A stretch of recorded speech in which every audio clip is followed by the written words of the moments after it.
গল্পের নাম ধূসর রংধনু। কলমে মাহিরা ইসলাম, মাহি। পুচকে মেয়ে, তোমার এত কিছু জানার তো আমি প্রয়োজন দেখছি না। সকালে ক্লাস নেই। এসব চিন্তা বাদ দিয়ে পড়াশোনা করো ঠিকঠাক। এখন নিজে ঘুমাও, আর আমাকে ও ঘুমাতে দাও। ঘুমাও। তাসফি মুখ ভেঙচি কাটল। পড়াশোনা করো। কেন আমি পড়াশোনা না করে তোর জন্য রাখি নাকি? হো। নিস্তব্ধ নিজের বালিশ নিচ হতে তাসফির ওড়নাটা বের করে নাকের কাছে নিয়ে গন্ধ নিল। গন্ধে যেন কেমন নেশা ধরানো। তার কেমন মাতাল মাতাল লাগে নিজেকে। দেখেছ তোমরা এই বদমাইশ ডক্টর প্রতিরাতে বউয়ের ওড়নার ঘ্রাণ নিয়ে ঘুমাবে, অথচ বউকে স্বীকার করবে না। অসহ্য, অভদ্র, বদমাইশ। নিস্তব্ধ ইয়াসার। উত্তপ্তময় একটি রৌদ্রোজ্জ্বল সকাল।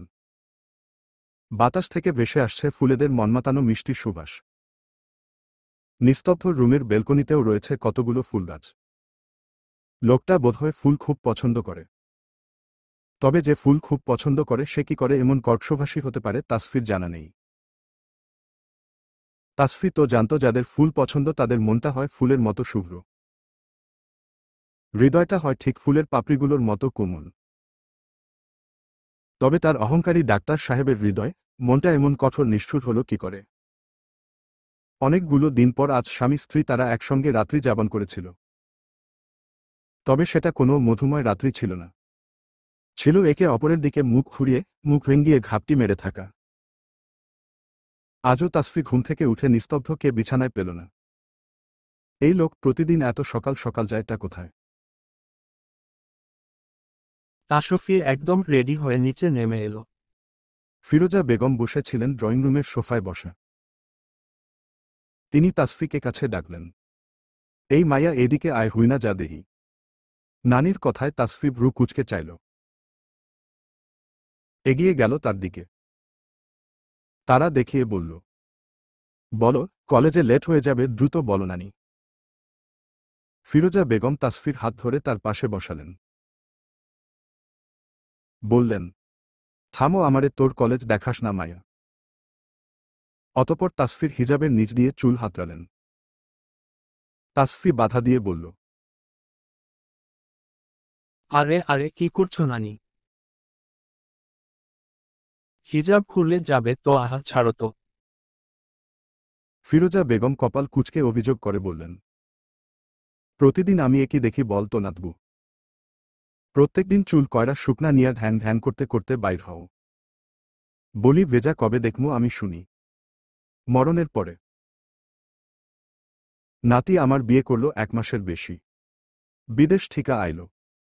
তবুও তোমার চুল ভিজল না এখনো। প্রত্যেক দিন সকাল সকাল চুল গুলা শুকনা নিয়া তোমার কলেজ যাওয়ান লাগে। বলি সুখবর টুখর কবে পাবো বলো তো দেখি আমি? তাসফি রাগ দেখিয়ে বলল, সেটা তুমি আমায় কেন জিজ্ঞেস করছো বলো তো বুড়ি? তোমার নাতিকেই জিজ্ঞেস করো না। কেন চুল ভেজে না? তোমার নাতি কাছে না আসলে আমি কি করতে পারি? তোমার নাতি একটা ইতর বদমাস। খবরদার আর একবার যদি তুমি খালি আমায় ধরেছ বুড়ি। যত দোষ নন্দঘোষ, তাই না? তাসফি উঠে চলে যাবে তখন ফিরোজা বেগম দেখলেন নিস্তব্ধ নিচে নেমে আসছেন। সে তাসফির হাত ধরে আবার ঠাস করে বসিয়ে দিলেন। তিনি ডাকলেন, এই যে গোলামের পুতো, এদিকে আহেন। আজকে আপনার খবর 12টা বাজিয়ে ছাড়বে এই বুড়ি বলে রাখলুম। নিস্তব্ধ কপাল কুঁচকে নানির দিকে এগিয়ে এল। ফিরোজা বেগম নিস্তব্ধর কান ধরে মোচড় দিয়ে ধরলেন। আহ, কান ছাড়ো নানি, লাগছে তো। তিনি বললেন, লাগুক। লাগার জন্যই তো ধরেছি।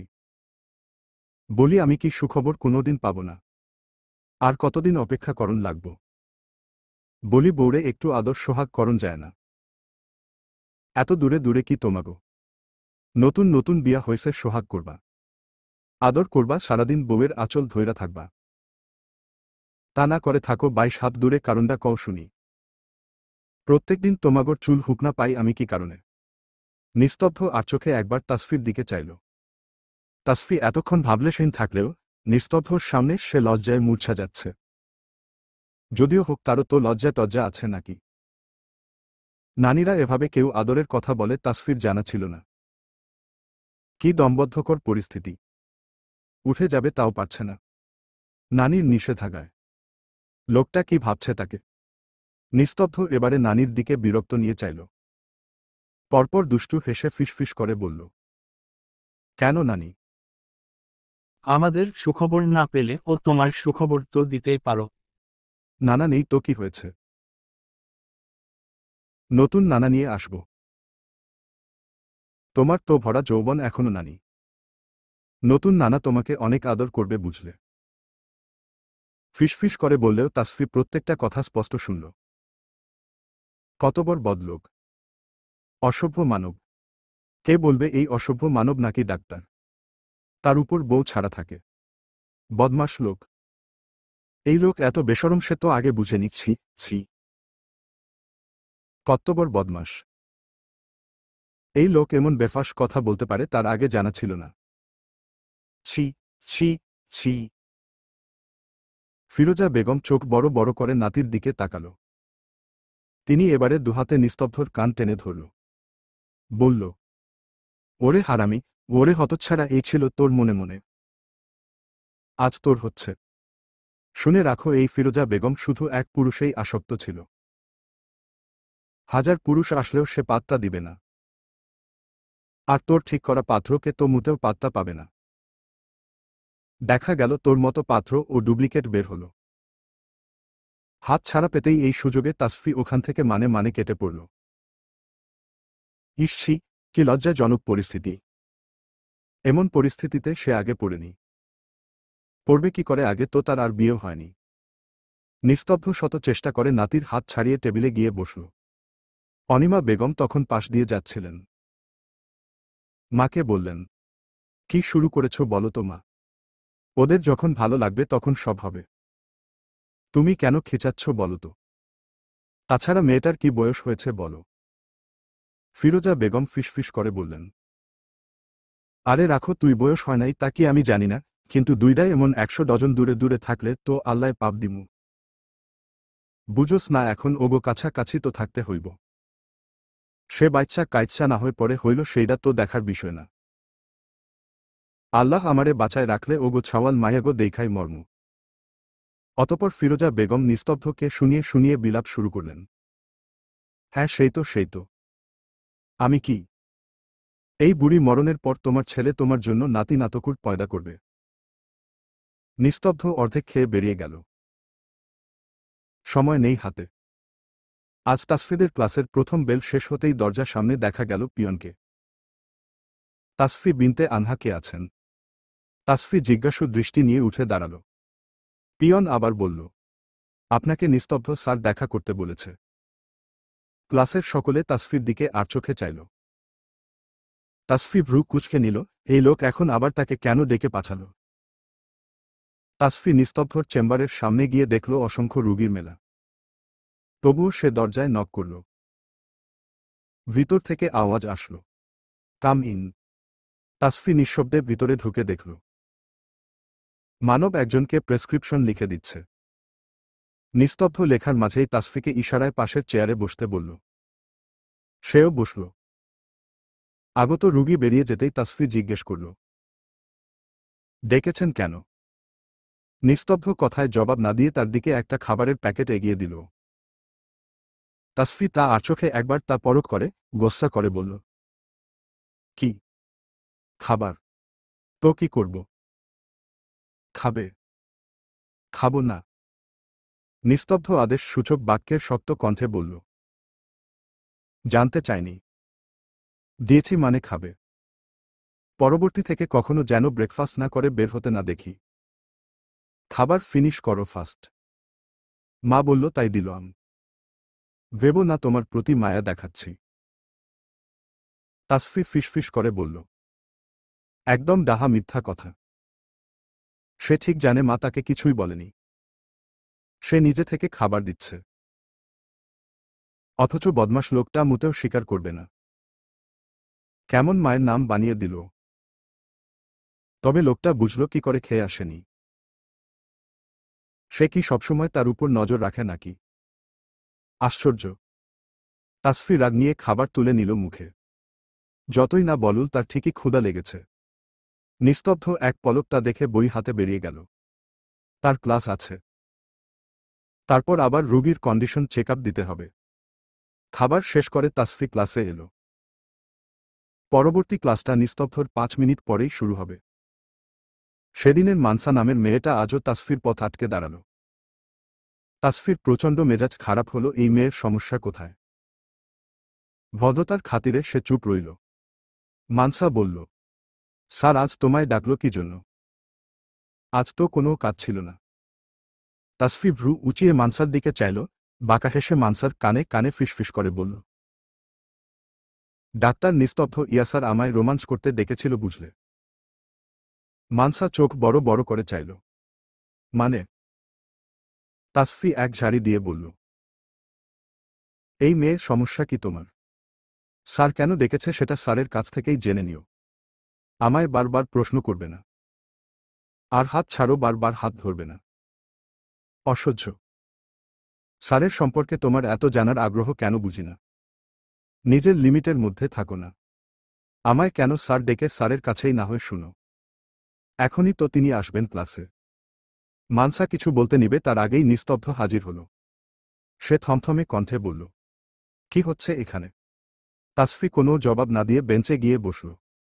মানসা আমতা আমতা করে বলল, নাথিং স্যার, নাথিং। নিস্তব্ধ গম্ভীর স্বরে বলল, ক্লাসের মাঝে এমন জটলা পাকাবেন না। একটা মহৎ পেশায় আপনারা নিয়োজিত হতে যাচ্ছেন। একজন ভবিষ্যৎ ডাক্তারের থেকে কোনো রোগী বিশৃঙ্খলা কামনা করে না। So be careful. নিজের জায়গায় যান। মানসা মাথা নত করে নিজের বেঞ্চে গিয়ে বসে পড়ল। নিস্তব্ধ স্যার তার সঙ্গে কথা বলেছে। ও মাই গড! এতেই সে ভীষণ খুশি। তার মনে লাড্ডু ফুটছে। তাসফিকে সে পরে দেখে নিবে। নিস্তব্ধ একবার আর চোখে তাসফিকে পরখ করে ক্লাসে মন দিল। রাতে তাসফি ঘুমানোর আগে নিস্তব্ধকে উদ্দেশ্য করে রাগ দেখিয়ে বলল, খবরদার, আপনি যদি আর আমায় আপনার চেম্বারের ডেকেছেন। আমি কেন আপনার চেম্বারের যেতে যাব বলুন তো? আপনার জন্য আমার অন্যের সাথে গলা বাড়িয়ে কথা বলা লাগে। উদয় ভ্রু উঁচিয়ে চাইল। বলল, কেন? কি সমস্যা? জানি না। বেশি কথা বলবেন না। নিস্তব্ধ এই পুচকে মেয়ের রাগ রেখে আশ্চর্য হয়ে যায়। মাঝে মাঝে মনে হয় সে নয়, এই মেয়েই তার শিক্ষক। ও এখন তো তিনি পুচকে নয়, 18+। নিস্তব্ধ ফোঁস করে নিঃশ্বাস ছাড়ে। নিজ কাজে মনোযোগী হয়। রাতের অন্ধকারকে ছাপিয়ে ভোরের আলো ফুটে উঠে। সূর্য উদয় হয় ধরণীর বুকে। কি এক অপার বিস্ময়! প্রতিটা দিন নিয়ম করে সূর্যি মামা উকি দেয় পৃথিবীর বুকে। এ যেন এক অপরূপ জাদু। সাদা জাদু। যে জাদু মানব জাতির নিত্য নতুন কাজে লাগে। কালো জাদু নয়, যা মানুষের ক্ষতি করে। মানব জাতির কাজকে ক্ষত বিক্ষত করে। কলেজে যাওয়ার আগে ওসমান শেখ নিজ ঘরে ডেকে পাঠালেন নিস্তব্ধ আর তাসফিকে। দুজনে পৌঁছেতেই দাদু তাদের অফার করল সিলেট ভ্রমণের জন্য। যেহেতু তাদের অনেকটা দিনই তো হলো বিয়ে হয়েছে, কোথাও ঘুরে আসা দরকার। কিন্তু দুজনের কেউ রাজি হল না। অন্যদিকে মুখ ঘুরিয়ে রাখল। নিস্তব্ধ বলল, তার ছুটি নেই। কেবলই নতুন হসপিটালে জয়েন্ট করল সে। অনেক এক্সপেরিয়েন্স লাভ করা বাকি তার। এখন শুধু শুধু সময় নষ্ট করার কোনো মানে হয় না তার। তাসফি অজুহাত দেখাল। তার ক্লাস আছে, ইম্পর্টেন্ট। মিস দেওয়া যাবে না। অতপর দুজনে চলে গেল ভিন্ন যানবাহনে। একজন গাড়ি, অপরজন রিকশায়। দাদু হতাশ হলেন। দুজনের গন্তব্য তো একই, তবে কেন পথটা ভিন্ন করে নেবে তারা? এক পথে থাকলে তো চলার পথ আরও সহজ হবে। একসঙ্গে পাশাপাশি কাছাকাছি থাকলে তো কাঁধের বোঝা কম ভারী মনে হবে। সময় কম ব্যয় হবে। কবে বুঝবে তারা নিজেদের? কবে এক হবে তারা? কবে ধূসর রংধনু রঙিন করবে তারা? কবে? সকালে ঢাকার যানজটপূর্ণ শহর। সকলেই নিজেদের কর্মজীবনে ব্যস্ত। কেউ ডাক্তার, কেউ ইঞ্জিনিয়ার, কেউ বা অফিস কর্মী। আর এর মাঝে দ্বিতীয় শ্রেণীর কিছু যুবক যুবতী ছাত্রছাত্রীর দলে। তারাও ছোটে সকাল সকাল পড়াশোনার তাগিদে, ব্যস্ত ভঙ্গিতে। একটু ফাঁকি দিলেই তাদের ভবিষ্যৎ অন্ধকার। ফিউচারে তাদের করতে হবে কঠিন পরিশ্রম। কারণ এই যৌবনের সময়টাই তো তাদের জীবন গড়ার মুখ্য সময়। হারানো সময় পুনরায় ফিরে পাওয়া যায় না। তেমনি যৌবনের গতিবেগ, শক্তি, ক্ষমতা, দক্ষতা আর কখনোই ফিরে পাওয়া যায় না। যারা এই সময়টাকে কাজে লাগিয়েছে তারাই তো আজ ডাক্তার, ইঞ্জিনিয়ার, পাইলট, বড় ব্যবসায়ী। আর যারা এ সময়টাকে হেসে খেলে পার করেছে তারাই আজ রিকশাচালক, মুদি দোকানদার, বাসের কন্ট্রাক্টর। কেউ কি কখনো শুনেছে একজন ডক্টর কিংবা পাইলটকে রিকশা চালাতে? আজ আকাশে কেমন মেঘলা মেঘলা ভাব বিদ্যমান। বৃষ্টি হবে কি? হ্যাঁ, হতেই পারে। বর্ষাকাল তো চলেই এলো। এখন থেকে প্রতিদিন তাসফির ছাতা নিয়ে বের হতে হবে। কখন বৃষ্টি চলে আসে বলা তো যায় না। তাসফির অধ্যয়নরত প্রাইভেট মেডিকেল কলেজটির সঙ্গে লাগোয়া সাইডেই হসপিটাল। অর্থাৎ এই কলেজের আন্ডারে ডান পাশে রয়েছে হসপিটাল, যাতে নিত্যদিন কয়েকশত মানুষের আনাগোনা। আর বাম সাইডেই তাদের কলেজ বিল্ডিংগুলো। তাদের কলেজের নাম প্যাশন প্রাইভেট মেডিকেল কলেজ। নাম ডাকও আছে বেশ। কলেজের প্রবেশের মুখে তাসফি দেখল একটা 6-7 বছর বয়সী মেয়ে ফুল বিক্রি করছে। মেয়েটাকে মানসার সাথে আরও কিছু মেয়ে ছেলে বিরক্ত করছে। এই যে আবার শুরু হয়েছে এদের বাদরামি। তাসফি ভ্রুকুচকে সেদিকে এগিয়ে গেল। কি হচ্ছে এখানে? ওকে কেন বিরক্ত করছো তোমরা? তোমাদের আর কোনো কাজ নেই? সারাদিনের ওর পিছনে লেগে থাকো সুপার ব্লু আঠার মতো। ছেলে মেয়েগুলো তাসফির দিকে চাইল। ওদের মাঝে একটা ছেলে শয়তানি হেসে কৌতুক করে বলল, তো কি তোমাকে বিরক্ত করব নাকি খোকি? তো এসো। আর কিছু বলতে সুযোগ পেল না ছেলেটা। তার আগেই তাসফি ঠাস করে ছেলেটার গালে থাপ্পড় মেরে দিল। সকলে চোখ বড় বড় করে চাইল। তাসফির আগে শরীর চিরবির করে উঠল। সে আগে ফুঁসে উঠে বলল, বাড়িতে মা বোন ভাই নেই? গায়ে সাদা এপ্রন জড়িয়ে এভাবে মানুষকে হেনস্থা করতে তোমাদের বিবেকে বাধে না? এটা কোনো ভার্সিটি নয় যে এখানে তোমরা রাজনীতি করবে। এটা একটা মেডিকেল কলেজ প্লাস হসপিটাল। একটা সম্মানিত পেশায় তোমরা ভবিষ্যতে কাজ করতে যাচ্ছ। সেখানে তোমরাই এভাবে সব কিছুর অবমাননা করছো। সরকারিতে চান্স পাওনি, বাবা মায়ের টাকা আছে বলে প্রাইভেটে পড়ছো, আবার রাস্তাঘাটে এসব করে বেড়াচ্ছ। লজ্জা করে না তোমাদের? একটা ছোট বাচ্চা মেয়ের সাথে নোংরামিমূলক কথাবার্তা বলতে বিবেক বাঁধে না তোমাদের? তুমি বেশি কথা বলো না তাসফি। আমার বাবা এই হসপিটালের শেয়ার হোল্ডার। আমার যা ইচ্ছে আমি তাই করব, এতে তুমি বলার কে? আমি 100 বার। মানসা কিছু বলতে নিবে তার আগেই তাসফি ঠাস করে ওর গালেও চর বসিয়ে দিল। অনেক হয়েছে। এইসব কিছু বিকৃত মস্তিষ্কের মেয়ে ছেলে দেখলে তার গা চিরবিরিয়ে উঠে। এরা নিজেদের ভাবেটা কি? দেশটা তাদের বাপের হোটেল। ক্ষমতা থাকলেই দেখাবে। আর কেন সাধারণ পাবলিক কি বানের জলে ভেসে এসেছে? মানসা ব্যাবলা কান্তের মতো তাকিয়ে রইল। রাগে তার শরীর ফেটে যাচ্ছে। এই তুচ্ছ মেয়েটার কত বড় সাহস তার গায়ে হাত তোলে। এর শোধ সে নিয়ে ছাড়বে। তাসফি তা তোয়াক্কা না করে মেয়েটার হাতে কিছু টাকা দিয়ে পাঠিয়ে দিল। বাচ্চা মেয়েটা কৃতজ্ঞতাপূর্ণ দৃষ্টি তাসফির দিকে তাকিয়ে চলে গেল। তাসফির মানসার দিকে তাকিয়ে শাসিয়ে বলল, ভালো হয়ে যাও। ভালো হতে না, পয়সা লাগে না। এইসব লেম কাজ করে নিজেদের ভবিষ্যতের পেশাকে ছোট করো না। তোমার বাবা এই না সেই সেটা জেনে আমার কোনো কাজ নেই। তোমার বাবার টাকায় আমি পড়াশোনা করছি না। এটা একটা প্রাইভেট মেডিকেল কলেজে। বছরে বছরে লক্ষ লক্ষ টাকা দিয়ে তবেই এখানে পড়াশোনা করতে হয়। অতঃপর সে নিজে কলেজের ভেতরে ঢুকে গেল। বিকৃত মেন্টালিটি মেয়ে ছেলের সঙ্গে তর্ক করে সে একদমই সময় নষ্ট করতে চায় না। নিস্তব্ধ গাড়ির ভেতরে বসে শান্ত মস্তিষ্কে এতক্ষণের সবটা পরখ করল। তাসফি চলে যেতেই নিস্তব্ধ চোয়াল শক্ত করে গাড়ি নিয়ে ভেতরে ঢুকে পড়ল। মেয়ে তো নয়, যেন অগ্নিকন্যা। আর ছেলে মেয়েগুলোর ব্যবস্থা সে করবে। ঘড়িতে তখন রাত 10টা কি তার আশেপাশে। বাহিরের ঘুটঘুটে অন্ধকার ল্যাম্পপোস্টের আলোয় হালকা আলোকিত। সুজন দাঁড়িয়ে আছে তাদের বাসা থেকে 5 কিলোমিটার দূরে একটা তিনতলা ছাই রঙা বিল্ডিংয়ের সামনে। বিল্ডিংয়ের তিনতলার শেষ কর্নারের রুমটার বাতি জ্বলছে বেশ কিছুক্ষণ যাবৎ। সে তারই দিকে অপলক তাকিয়ে আছে আধ ঘন্টা যাবৎ। সুজন বারবার পায়ে হাত দিয়ে মশা তাড়াচ্ছে আর হাজারটা গালি ছুড়ে দিচ্ছে মশার বিরুদ্ধে।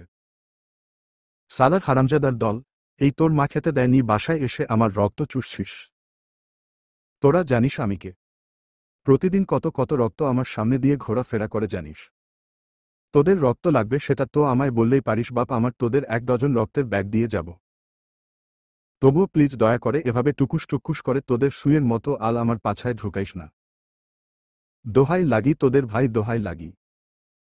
সুজনের হাজারটা আজগুবি বিড়বিড়ানোর মাঝেই কেউ তার কাঁধে টোকা দিল। সুজন চমকে উঠে পিছন ফিরে চাইল। পেছনে ঘুরে তৃপ্তিকে দেখে সুজন বুকে হাত দিয়ে দীর্ঘ নিঃশ্বাস ফেলে দাঁত কিরমির করে বলল, অতৃপ্ত আত্মার বাচ্চা, এখনই তো আমার আত্মাটা খাঁচা থেকে বেরিয়ে আসলো। তুই কি চাইছিস এই মুহূর্তে আমার ভোলাভালা আত্মাটাকে কবজ করে ফেলতে? কি ব্যাপার বলতো? তোর লক্ষণ তো আমি মোটেও ভালো দেখছি না রে অতৃপ্ত আত্মা। তৃপ্তি চোয়াল শক্ত করে বলল, ফালতু কথা বন্ধ কর। আর বল, গত আধা ঘন্টা যাবৎ আমার বিল্ডিংয়ের নিচে দাঁড়িয়ে তুই কি করছিস?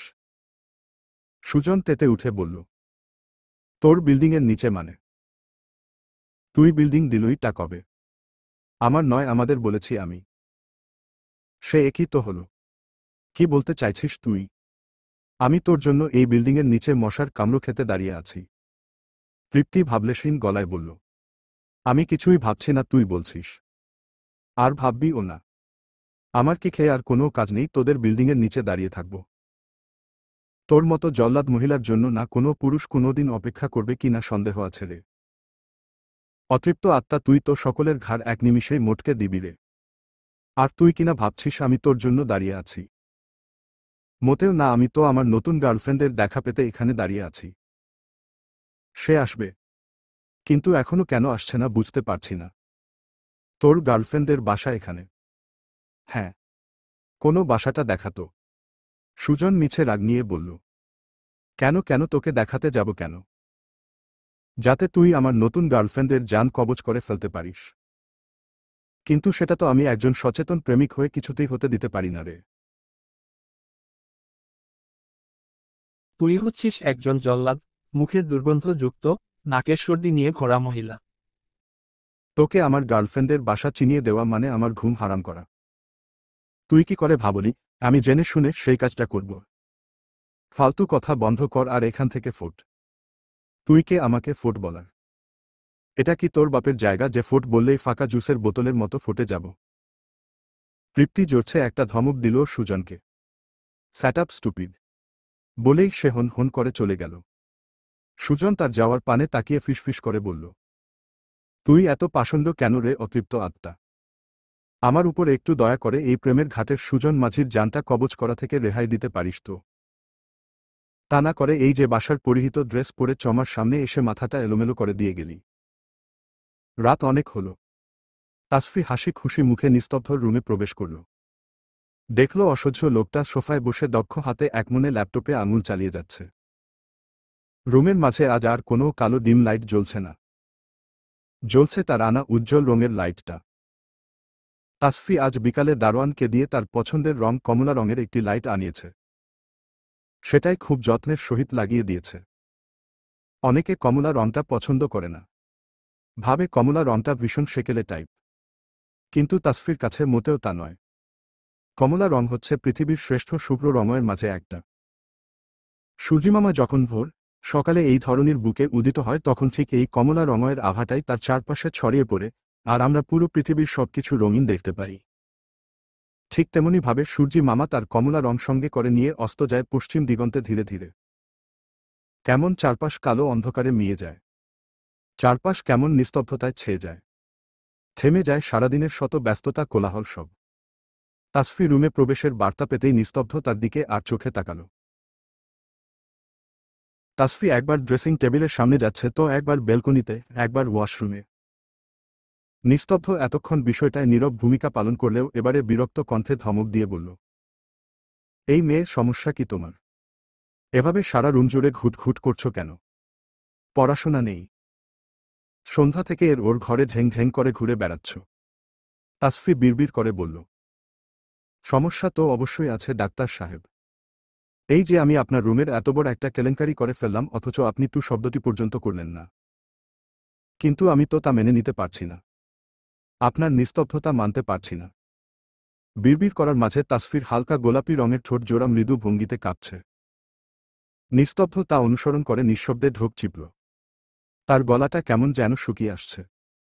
তার কি এখন একটু পানি খাওয়া দরকার? মাথাটাও কেমন ঝিমঝিম করছে।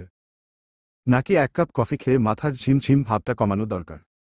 এই মেয়ে একদম বিড়বিড় করবে না। আমার পছন্দ নয়। তাসফি ভ্রু কুঁচকে বলল, তো আপনার পছন্দে অপছন্দে আমার কি যায় আসে? আমার যা ইচ্ছে আমি তাই করব। বলেই সে চলল বাইরের দিকে।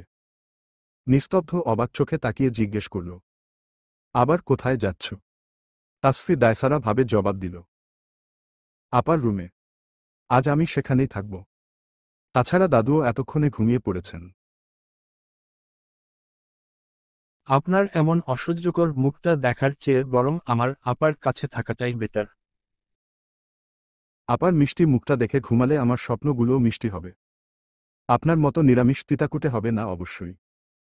তাসফির চলে যাওয়ার পানে নিস্তব্ধ হতভম্ব হয়ে দাঁড়িয়ে থেকে অদ্ভুত ভঙ্গিতে নিজের মুখে হাত বুলাল। তার মুখ কিনা অসহ্য। সে কিনা নিরামিষ তিতাকুটে। তাকে দেখে ঘুমালে স্বপ্ন তিতাকুটে হবে।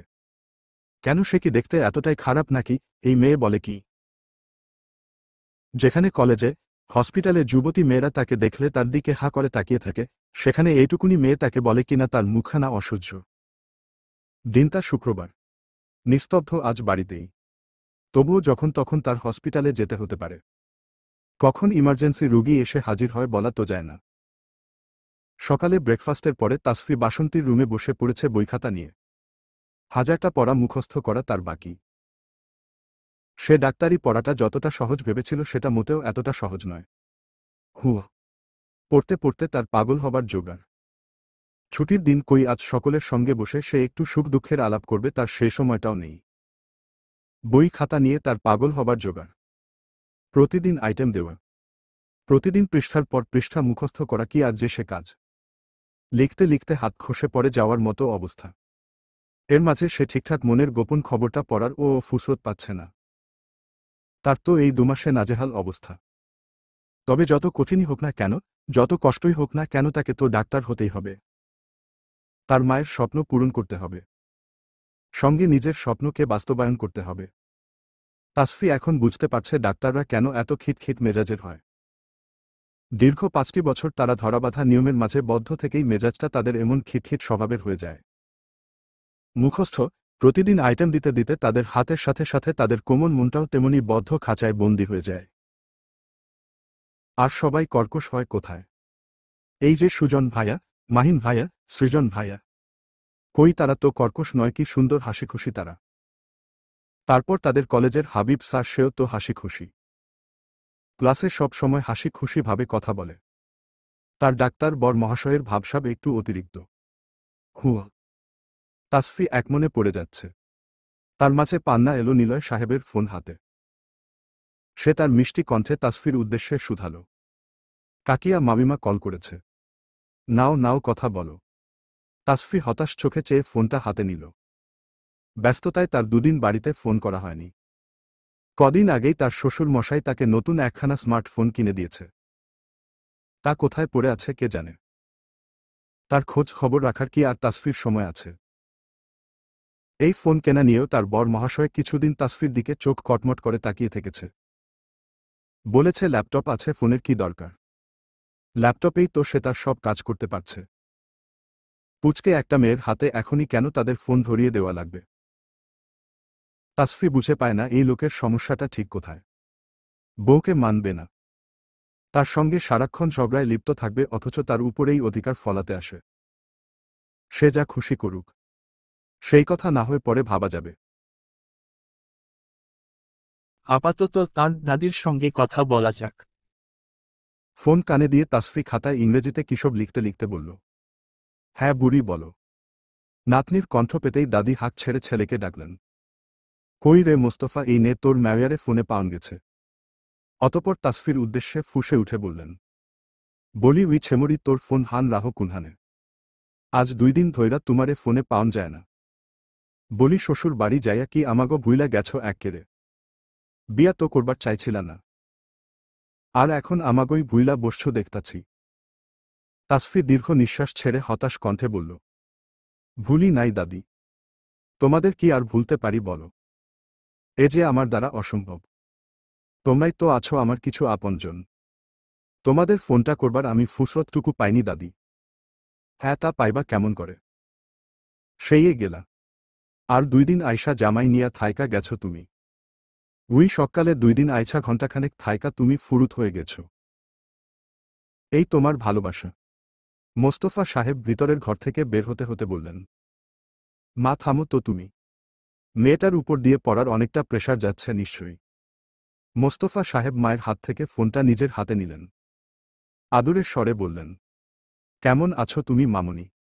উই বাড়ির সব ঠিকঠাক আছে তো? বাবার কণ্ঠ পেয়ে তাসফির চোখ ছলছল করে উঠল। হ্যাঁ বাবা, আমি ভালো আছি, খুব ভালো আছি। পুনরায় ফিসফিস করে বলল, তোমরা ভালো থেকো বাবা, বিশেষ করে তুমি ভালো থেকো। নিজের যত্ন নিও। তুমি ভালো থাকলেই তো আমি ভালো থাকব বাবা। তাসফির ফিসফিসানো কথা ওপর পাশে থাকা মোস্তফা সাহেবের কর্ণ পর্যন্ত পৌঁছাল না। তিনি আবার কিছুটা আমতা আমতা করে বললেন, বলছিলাম মামনি, মাস 2 তো পার হয়ে গেল। এবার যদি জামাই বাবাজিকে নিয়ে একটু ঘুরে যেতে এবাড়ি থেকে। তাছাড়া পড়ার মাঝে তোমার ও তো কোথাও একটা ঘুরে এসে মাইন্ড ফ্রেশ করা দরকার মামুনি, তাই না? তাসফি উত্তর দিলও না। কি জবাব দেব? লোকটা কি তার সঙ্গে যেতে আদ্যত্বেও কখনো রাজি হবে? কে জানে। মোস্তফা সাহেব আবার বললেন, মামনি, আমি কি জামাই বাবাজির সঙ্গে একটু কথা বলবো? বলেই তিনি নিজের ভেজা চোখটা মুছলেন পাঞ্জাবির হাতায়। বলতে পারো বাবা। তুমি কি একটু তাকে ফোনটা দেব মামনি? তাসফি ছুটে গেল ও রুমে। নিস্তব্ধ বিছানায় বসা ছিল। তাসফিকে এভাবে ছুটে আসতে দেখে চোখ ছোট ছোট করে চাইল। তাসফি ফোন মিউট করে কিছুটা অস্বস্তি নিয়ে বলল, বাবা, আপনার সঙ্গে কথা বলতে চাইছে। নিস্তব্ধ ভ্রু কুঁচকে ফোন হাতে নিয়ে সালাম দিল। মোস্তফা সাহেব সালামের উত্তর দিয়ে কুশল বিনিময় করলেন। অতঃপর একফাকে বললেন, বাবা জীবন, মেয়েটা তো আমার অনেকদিন যাবত এ বাড়িতে আসে না। তুমি কি তাকে নিয়ে একটু এ বাড়ি থেকে ঘুরে যাবে? না না, আমি ও বুঝতে পারছি। তুমি ডাক্তার মানুষ, তোমার তো সব সময় ছুটি হয় না। তবুও যদি একটু চেষ্টা করতে আমার ভালো লাগত। তাছাড়া মেয়েটাকে কতদিন কাছে বসিয়ে একটু ভালো করে দেখি না। তুমি আমার কথা বুঝেছ তো বাবা? নিস্তব্ধ কি বলবে ভেবে পেল না। একজন বাবার করুণ আকুতি মেশানো আবদার কি করে হে করা যায়? তার উপর এমন নরম স্নেহ মিশ্রিত কণ্ঠে। নিস্তব্ধ কি জবাব দেব ভেবে পেল না। কিছুটা শান্ত স্বরে শুধু বলল, আমি চেষ্টা করব আঙ্কেল। যদি ছুটি পাই আমি অবশ্যই যাওয়ার চেষ্টা করব। আপনি চিন্তা করবেন না। তোমাকে অনেক ধন্যবাদ বাবা। অনেক ধন্যবাদ। একটু চেষ্টা করে দেখো। হ্যাঁ জি আঙ্কেল। বিকালে নিস্তব্ধ বসেছিল বই নিয়ে, হঠাৎ মেসেঞ্জারের টোন বেজে উঠল। আজব গুষ্টির কল এসেছে। ধরবে কিনা ভাবছে। ধরলেই তো শুরু হবে ওদের প্যানপ্যানানি। কেটে দিতে গিয়ে সে কোনো মনে রিসিভ করে ফেলল। নিস্তব্ধ নিজের উপর নিজেই বিরক্ত। আজকাল সে কিছু কাজ নিজের অজান্তেই করে ফেলছে। মস্তিষ্ক বলছে একটা অথচ সে করে ফেলছে আরেকটা। মহা মুশকিল। ফোন রিসিভ করতেই সৃজন বলে উঠল, এই নিস্তব্ধ শুনেছিস? ও তুই তো নিস্তব্ধ শুনবি কেমন করে? হা হা হা। তবু শোন, কাল নাকি তৃপ্তির বাসার নিচে সুজন এক গার্লফ্রেন্ডের সঙ্গে দেখা করতে গিয়ে ধরা খেয়েছে। বুঝেছিস? এই বলদটা দিন দিন উচ্ছন্নে যাচ্ছে। আরশি বলে উঠল, তোরা কোনোদিন ভালো হবি না তাই না? সারাদিন মেয়েদের পিছনে পড়ে থাকিস। ডাক্তারি সামলাস কখন তোরা ভাই? মাহিন রাগ করে বলল, এই একদম তোরা তোরা করবি না। আমি মোটেও মেয়েদের পিছনে ঘুরি না। এই সুজন মাঝির মাঝেই যত ঝামেলা বুঝলি। সুজন ফুঁসে উঠে বলল, এখন যত দোষ নন্দঘোষ তাই না? তোরা কোনোদিন প্রেম করিসনি। তাছাড়া ওই অতৃপ্ত আত্মা যতটা রসিয়ে রসিয়ে তোদের বলেছে ব্যাপারটা মোটেও তেমন নয়। আর তাছাড়া আরশি তুই কতটা ভালো সেটা আমরা সবাই জানি। এই নিস্তব্ধ দোস্ত শোন ও কি করেছে। পরশু দিন তার হবু জামাইয়ের সঙ্গে দেখা করতে গিয়ে বেচারাটাকে ডিম ফাটিয়ে দিয়ে এসেছে। তোরা মেয়ে মানুষ সবগুলো এক নাম্বারের বজ্জাত। আমাদের মতো ভোলাভালা ছেলেদের সব সময় ফাঁসিয়ে দিস তোরা। আরশি ফুঁসে উঠল। এই একদম বাজে কথা বলবি না। তোর কি মনে হয় উই টাকলা পটকা ভুড়ি মোটা লোকটাকে আমি বিয়ে করব? No never. প্রশ্নই উঠে। নিস্তব্ধ মাথা ধরে গেল। তার মনে হচ্ছে না সে তার কোনো বন্ধুদের সঙ্গে কথা বলছে। মনে হচ্ছে সে কোর্টের জজ। আর তার সামনে বিচারের আসর বসিয়েছে। একের পর এক ভুক্তভোগী তাদের সাক্ষ্য পেশ করছে তার সামনে। সাক্ষ্য তো পেশ করা নয়, এ যেন আদালত ভেঙে যাওয়ার মতো তুমুল বেগে ঝগড়ার গান চলছে। এখন সে কি রায় দেব তা নিয়েই ভাবনা। নিস্তব্ধ সুজনকে ঠাট্টা স্বরে জিজ্ঞেস করল, সত্যিই গার্লফ্রেন্ডের সঙ্গে দেখা করতে গিয়েছি তো নাকি? সুজন চেঁচিয়ে উঠল, নিস্তব্ধ শালা চুপ থাক। তুই আরও সব সময় বেশি বুঝিস। আর শোন, আমি কারো কাছে উই ধরাটা খাইনি বুঝলি। আমার ইচ্ছে হয়েছে তাই গিয়েছি। তোদের কি বে? হ্যাঁ সেটাই আমাদের কি। মাহিন সবাইকে থামিয়ে দিয়ে বলল, এই তোরা থামতো, আমার কথা শোন। আমি আর এই যশোরে থাকছি না। তোদের থেকে এত দূরে থেকে আমার আর ঠিক পোষাচ্ছে না বুঝলি। ভাবছি ঢাকায় কোনো ডেন্টাল হসপিটালে শিফট করে যাব। না হয় নিজেই চেম্বার করে বসব। নিস্তব্ধ এতক্ষণে গম্ভীর স্বরে কথা বলল, হ্যাঁ তাই কর। তাছাড়া বাড়িতে শুধু মাত্র তোর বোন আর মা একা থাকে। তুই মাঝে মাঝে এসে প্রয়োজনীয় জিনিসপত্র কিনে দিলেও তাদের কাছে থাকার মতো ভরসার জন্য তো তাদের তোর কাছে চাই। তুই বরং এবার একটা বিয়ে করে নে দোস্ত। এতে আন্টি আর পারুল দুজনেরই ভালো হবে। তাছাড়া পারুলটাও বড় হয়েছে, ওর বিয়ের শাদিও দিতে হবে। তখন আন্টি তো একদম একা হয়ে যাবে বুঝলি।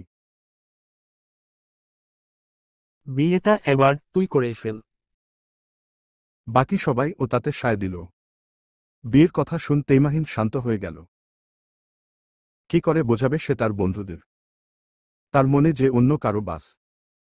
একজন নারীকে মনের মাঝে রেখে আরেকজন নারীকে মনে ঠাঁই দেওয়া যে তার পক্ষে মোটেও সম্ভব নয়। নিস্তব্ধর কথা বলার মাঝেই সেখানে তাসফি হাজির হল।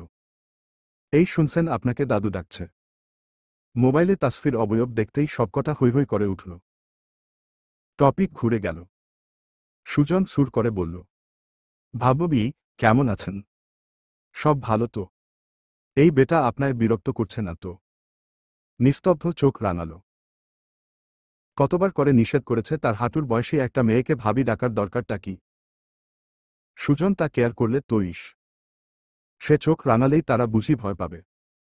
তাসফি হাসি খুশি মুখে বলল, এই তো ভাইয়া, আলহামদুলিল্লাহ ভালো, আপনারা কেমন আছেন? বলেই তাসফি তৎক্ষণাৎ নিস্তব্ধর হাত থেকে খপ করে ফোনটা নিয়ে কথা বলতে বলতে বেলকনিতে চলে গেল। নিস্তব্ধ হতবাক হয়ে তাসফির যাওয়ার পানে তাকিয়ে রইল। কি আশ্চর্য, ফোনটা তার নাকি ওইটুকুনি মেয়েটার। আর বন্ধুগুলো মনে হচ্ছে তার নয়, তার বউয়ের, আর সে হচ্ছে পাশের বাসার ভাড়াটিয়া, তাকে একটু অনুগ্রহ করে কথা বলার সুযোগ দিয়েছে এই যা। অদ্ভুত।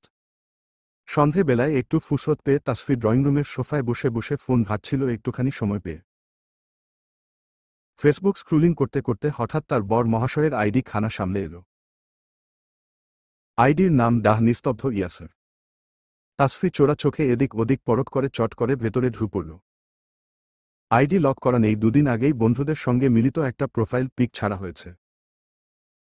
বাহ, তাতে কত মানুষের লাইক কমেন্ট ও রয়েছে। তাসফির হঠাৎ কৌতূহল জাগল নিস্তব্ধর ফ্রেন্ড লিস্ট দেখার। হঠাৎ তার এই ইচ্ছে মনে উদয় হওয়ার কারণ কি সে জানে না। কিন্তু দুঃখের বিষয়, ফ্রেন্ড লিস্ট অনলি মি করা। কেন রে ব্যাটা, আইডি যখন লক নয় তখন ফ্রেন্ড লিস্ট কেন হাইড করবি? আচ্ছা, যারা পোস্টে রিয়েক্ট দিয়েছে তারাই তো ফ্রেন্ড। তাসফি চেক করতে শুরু করল। তার মাঝে একটা আইডিতে তার চোখ আটকে গেল। মানসা আফসার। বাহলাভ রিয়েক্ট, এই অভদ্র অসভ্য মেয়েটা তার বরের পিছনে ও লেগেছে দেখছি। আবার কমেন্টে লিখেছে ওসাম। বাহ বাহ, তার ডাক্তার বর মহাশয় আবার তাতে লাভ দিয়েছে। বাহ, চমৎকার। আজ পর্যন্ত তাকে একটা ফ্রেন্ড রিকোয়েস্ট পাঠালো না। আর এখানে সব লাভের বন্যা বয়ে যাচ্ছে। তাসফি চেক করে দেখল তাদের সেমিস্টারের অনেকেই এখানে আছে। আচ্ছা, সে কি ফ্রেন্ড রিকোয়েস্ট পাঠিয়ে দেব? উহু, কখনো না। প্রশ্নই আসে না। যেই অহংকারী লোক আজ পর্যন্ত তাকে রিকোয়েস্ট পাঠায়নি, সে কেন সেধে সেধে রিকোয়েস্ট পাঠাবে? এতটাই ফেলনা নাকি সে? হো। তাসফির ভবনার মাঝে ইয়ানা এসে তার সামনের সোফায় বসল। তাসফিকে উদ্দেশ্য করে বলল, রুম্পা কোথায় বলো তো? দুপুর থেকে দেখছি না। আমায় বিকালের চাটাও দিয়ে এলো না। তাসফি ভ্রু কুঁচকে বলল, রুম্পা দি বাড়ি গিয়েছে, কাল আসবে। ইয়ানা আবার বলল, ওহ আচ্ছা তাসফি, তুমি কি আমায় 1 কাপ চা করে খাওয়াতে পারবে? মাথাটা খুব ধরেছে বুঝলে। তাসফি সঙ্গে সঙ্গে উঠে দাঁড়িয়ে ইয়ানার দিকে তাকিয়ে মুচকি হেসে বলল, পারবো না ভাবি, I am very very sorry. তাছাড়া সে কি ভাবি, আপনার হাতে কি সমস্যা হয়েছে নাকি? কই না তো, হাত তো একদম দিব্যি ঠিক আছে। বরং আমি দেখতে পাচ্ছি ভালো থেকে একটু বেশিই ভালো আছে। কি সুন্দর ফোন স্টল করছেন। নিজের চা নিজেই হাতেই বানিয়ে খান না প্লিজ। জানেন তো ভাবি, নিজের হাতের খাবার না একটু বেশি স্পেশাল হয় বুঝলেন। আর আমার মাথাটাও না খুব ধরেছে ভাবি। আমার জন্য এক্সট্রা 1 কাপ বানাবেন প্লিজ। ইয়ানা চোখ বড় বড় করে তাসফির দিকে চাইল। তাসফি সিঁড়ি বেয়ে উপরে উঠতে গিয়ে আবার পিছে ফিরে বলল, ও হ্যাঁ, কাইন্ডলি একটু আমার রুমে দিয়ে আসবেন চাটা, কেমন আমার মিষ্টি চা। ইয়ানা হতভম্ব হয়ে তাসফির যাওয়া পানে চেয়ে রইল। এই মেয়ে কি বলল তাকে চা বানিয়ে খেতে? আবার উপরে সার্ভ ও করে আসতে? কত বড় সাহস মেয়ের! যেখানে তাকে 3 বেলা খাবার দেওয়া হয় ঘরে, সেখানে এই মেয়ে তাকে চা বানিয়ে দিয়ে আসতে বলল। কি সুন্দর করে তাকে অপমান করে গেল। এই মেয়ে তো শেয়ানার উপরে শেয়ানা। ইয়ানা ভেবেছিল বোকাশোকা হবে। আয়েশার মতো একে ও খাটিয়ে নেওয়া যাবে। কিন্তু এ তো দেখা যাচ্ছে তার থেকেও ডাবল।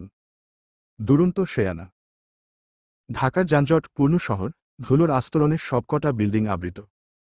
মাঝে মাঝে মনে হয় কেউ বোধহয় একটু ইউনিক রং করে রেখেছে টিনের ঘরগুলোতে। টিনের ছাই রংটা কমলা, কালচে রং ধারণ করে। তাসফি বসে আছে তার অহংকারী ডাক্তার বরের গাড়িতে। তারা যাচ্ছে নিস্তব্ধ শ্বশুর বাড়ি। তাসফির সারা অঙ্গে উৎফুল্লতার ছোঁয়া। প্রায় 1 মাস পর সে যাচ্ছে তার নিজ ভবনে।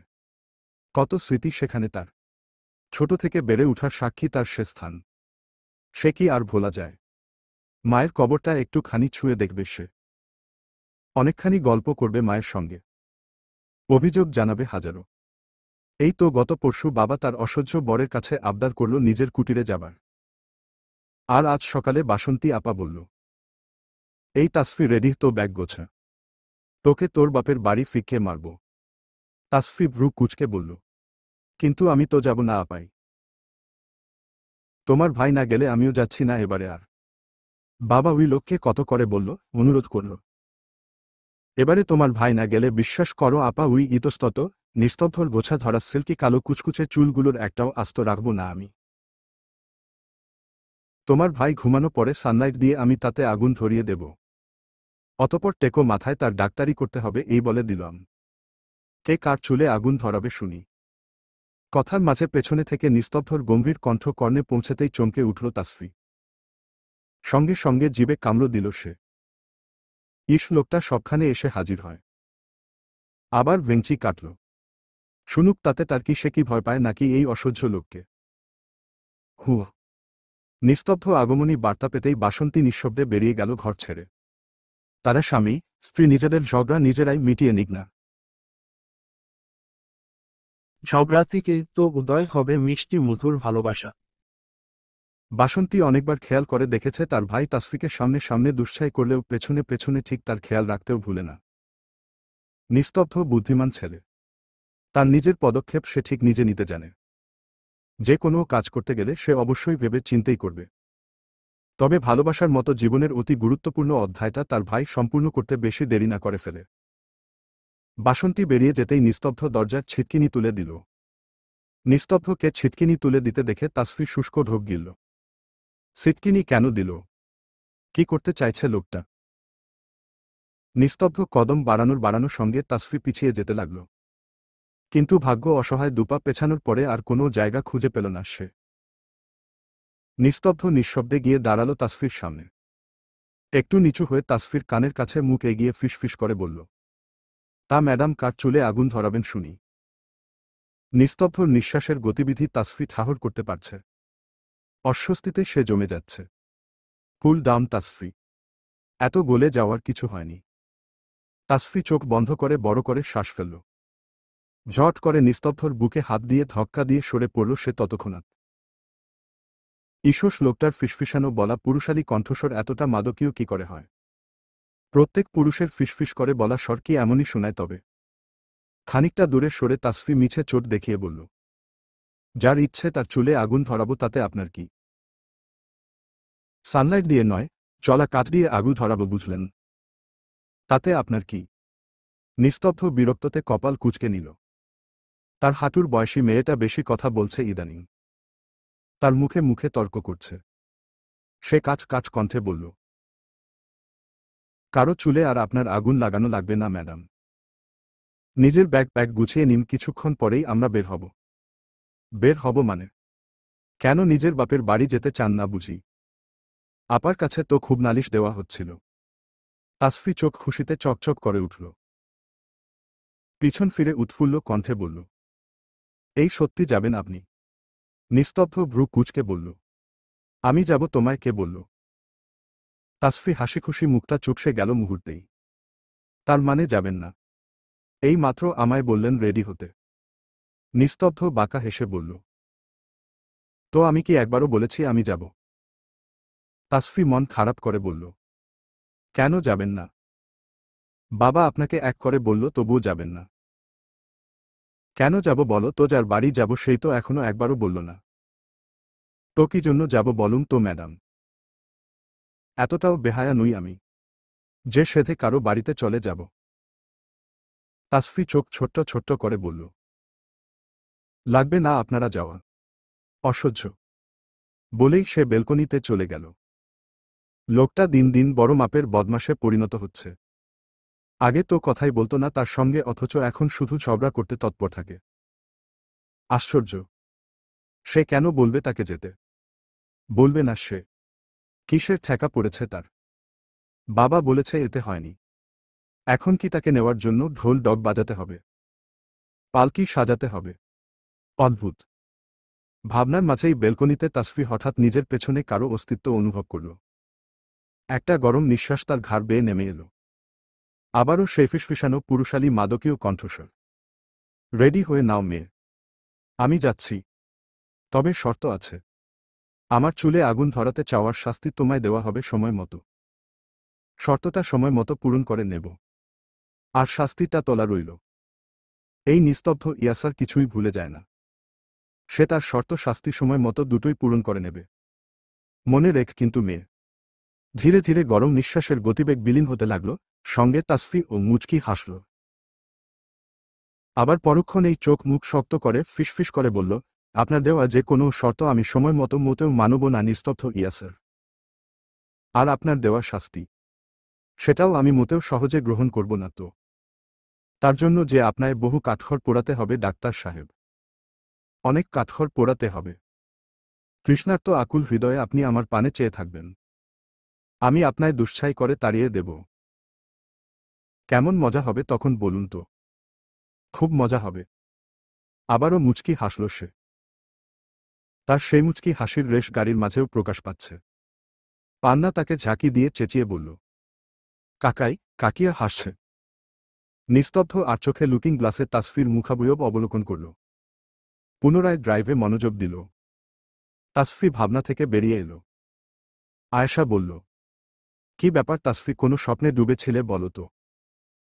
লক্ষণ কিন্তু ভালো ঠেকেছে না। তাসফি আয়েশার দিকে তাকিয়ে আবারও মুচকি হাসল। নিস্তব্ধকে শুনিয়ে শুনিয়ে বলল, লক্ষণ ভালো আর না ঠেকলে আমার কি করার বলো? আসলে নতুন নতুন প্রেমে পড়ার অনুভূতি একটু অন্যরকম বুঝলে। বলেই সে চোখ টিপে দিল। আয়েশা হায় হায় করে বলল, বলো কি গো মেয়ে?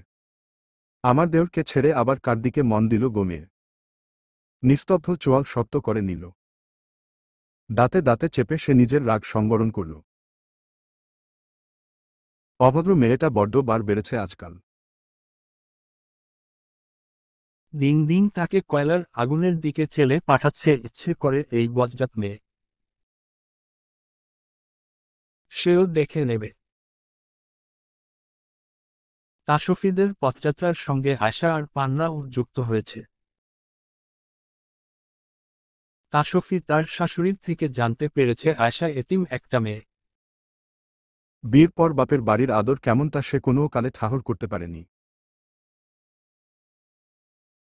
আর তাই তো তাসফি বাবাকে বার করে বলে দিয়েছে তার জায়ের সঙ্গে একটু কথা বলে যেতে রাজি করাতে। বাবা বললে আয়শা গুরুজনদের কথা ফেলতে পারবে না। তার বাবা তাই করেছে। সকলে অনুরোধ করার পর পায়েলও রাজি হয়েছে। এমনকি তাসফি দেখেছেও আসার পথে আয়শা কতটা এক্সাইটেড ছিল। তার থেকে বোধহয় আয়শা ভাবি বেশি খুশি হয়েছে আসতে পেরে। তাসফি যখন বলল পান্নাকে নানু বাড়ি যাবে পান্না মামুনি, তার সে কি খুশি। জীবনে প্রথমবার সে নানু বাড়ি যাবে। এতে যেন তার খুশি আর ধরেই না। সারা বাড়িময় সে ছুটে বেরিয়েছে। নানু বাড়ি যাব নানু বাড়ি যাব বলে। ইস কি মিষ্টি সেই দৃশ্য। জীবনে প্রথমবার নানুবাড়ি বেড়াতে যাওয়ার অনুভূতি বুঝি এমনি হয়। বাসন্তী আপাকেও সে আসতে অনুরোধ করেছিল, তবে সে বলেছে অন্য আরেকদিন যাবে। নিলয় সাহেব বসে ছিলেন তার স্টাডি রুমে। কিছু কেসের ফাইল পর্যবেক্ষণ করছিলেন। অনিমা বেগম চা হাতে রুমে প্রবেশ করলেন। চায়ের কাপ টেবিলে রেখে তিনি স্বামীর মুখোমুখি হয়ে চেয়ারে বসলেন। স্ত্রী আগমনে নিলয় সাহেব তার দিকে ফিরে তাকাল। ভ্রু উঁচিয়ে জিজ্ঞাসু ভঙ্গিতে চাইল তার পানে। অনিমা বেগম কেন জোরতা ব্যতীত কাঠ কাঠ কণ্ঠে বলল, হাসিবের সঙ্গে মেয়ের ডিভোর্স কি তুমি আদত্তে করাবে নাকি আমি অন্য লয়ার দেখব? কোনোটা। আর একটা দিন ও আমার ইচ্ছে হচ্ছে না উই রাস্কেলটার সঙ্গে আমার মেয়ের নাম জড়িত থাকুক। নিলয় সাহেব ঠান্ডা মাথায় মুচকি হেসে বলল, এত রেগে যেও না গিন্নি। 1 সপ্তাহ ধৈর্য ধরো, আমার মেয়ে মুক্ত হয়ে যাবে।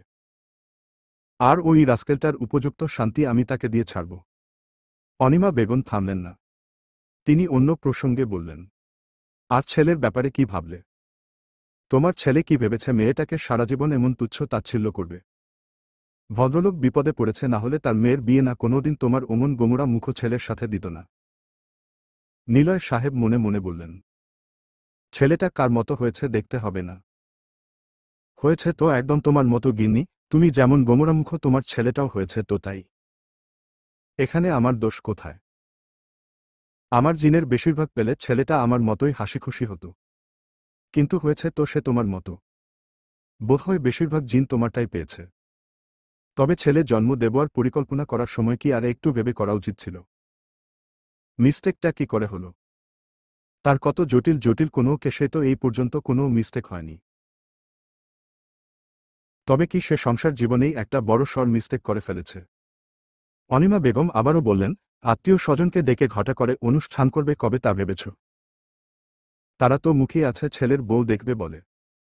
কতদিন তাদের বুঝো দিয়ে রাখা যায়? নিলয় সাহেব হেসে বললেন, সে তোমার ছেলে যতদিন পর্যন্ত না বলছে। তোমার ছেলের নতুন কর্মস্থলেও তো কেউ জানে না। ভাবো তবে কতটা ডেঞ্জারাস। তোমার ছেলে তোমার মতোই একদম ফার্স্ট ক্লাস হয়েছে, কি বলো? হা হা হা। অনিমা বেগম কর্কশ স্বরে বললেন, আমার মতো নয়, তোমার মতো হয়েছে ছেলে। যেমন বাপ তার তেমন ছেলে। নিলয় সাহেব হতভম্ব হয়ে স্ত্রীর গমন পথের দিকে তাকিয়ে রইলেন। যা বাবা, সারাক্ষণ আমার ছেলে তার ছেলে করে মুখে ফেনা তুলে ফেলে। তার যেই কিনা একটা অন্যায় আবদার করে বসল, অমনি সে ছেলে তার হয়ে গেল। আজব মহিলা গোষ্ঠী। এদের মন বুঝিবার সাধ্যই আছে কার? আশা একা একা মন খারাপ করে বসে আছে ক্লাসে। আজ তার প্রিয় বান্ধবী তাসের ঘর ও আসেনি, তার ক্রাশ স্যার নিস্তব্ধ ও আসেনি। কি মুশকিল।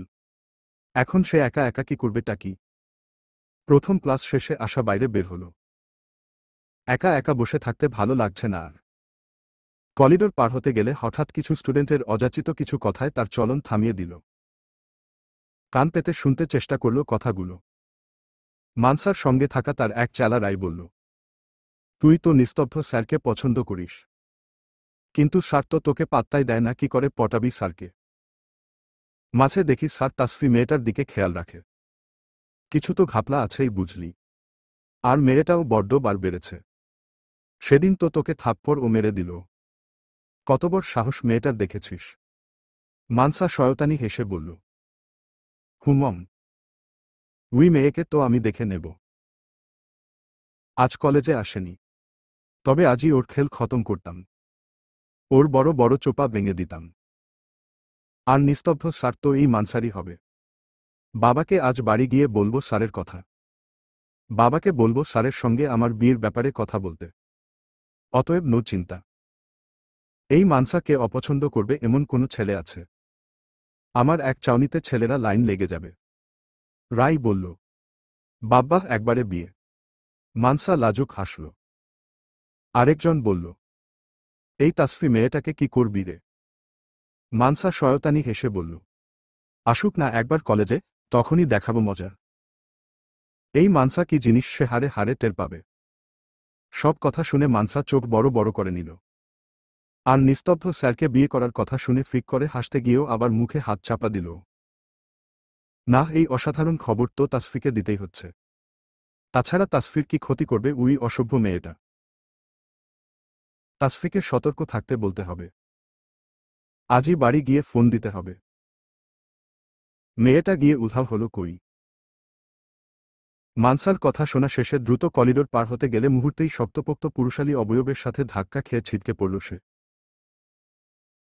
পুরুষটি মুহূর্তেই চোখমুখ কুঁচকে গালি ছুটতে নিয়েও থেমে গেল। এটা তার প্রফেশন ক্ষেত্র, এটা ভুললে তার চলবে না।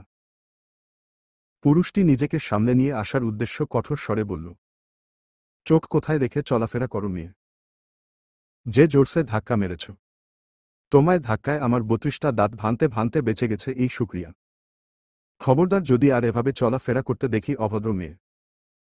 বলেই সুদর্শন পুরুষটি হনহন করে হেঁটে চলে গেল নিজ কাজে।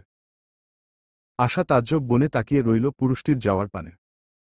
ছি, কত বড় অকৃতজ্ঞ লোক। সুজন স্যার যে এমন মানসিকতার মানুষ সে ভাবতেই পারল না।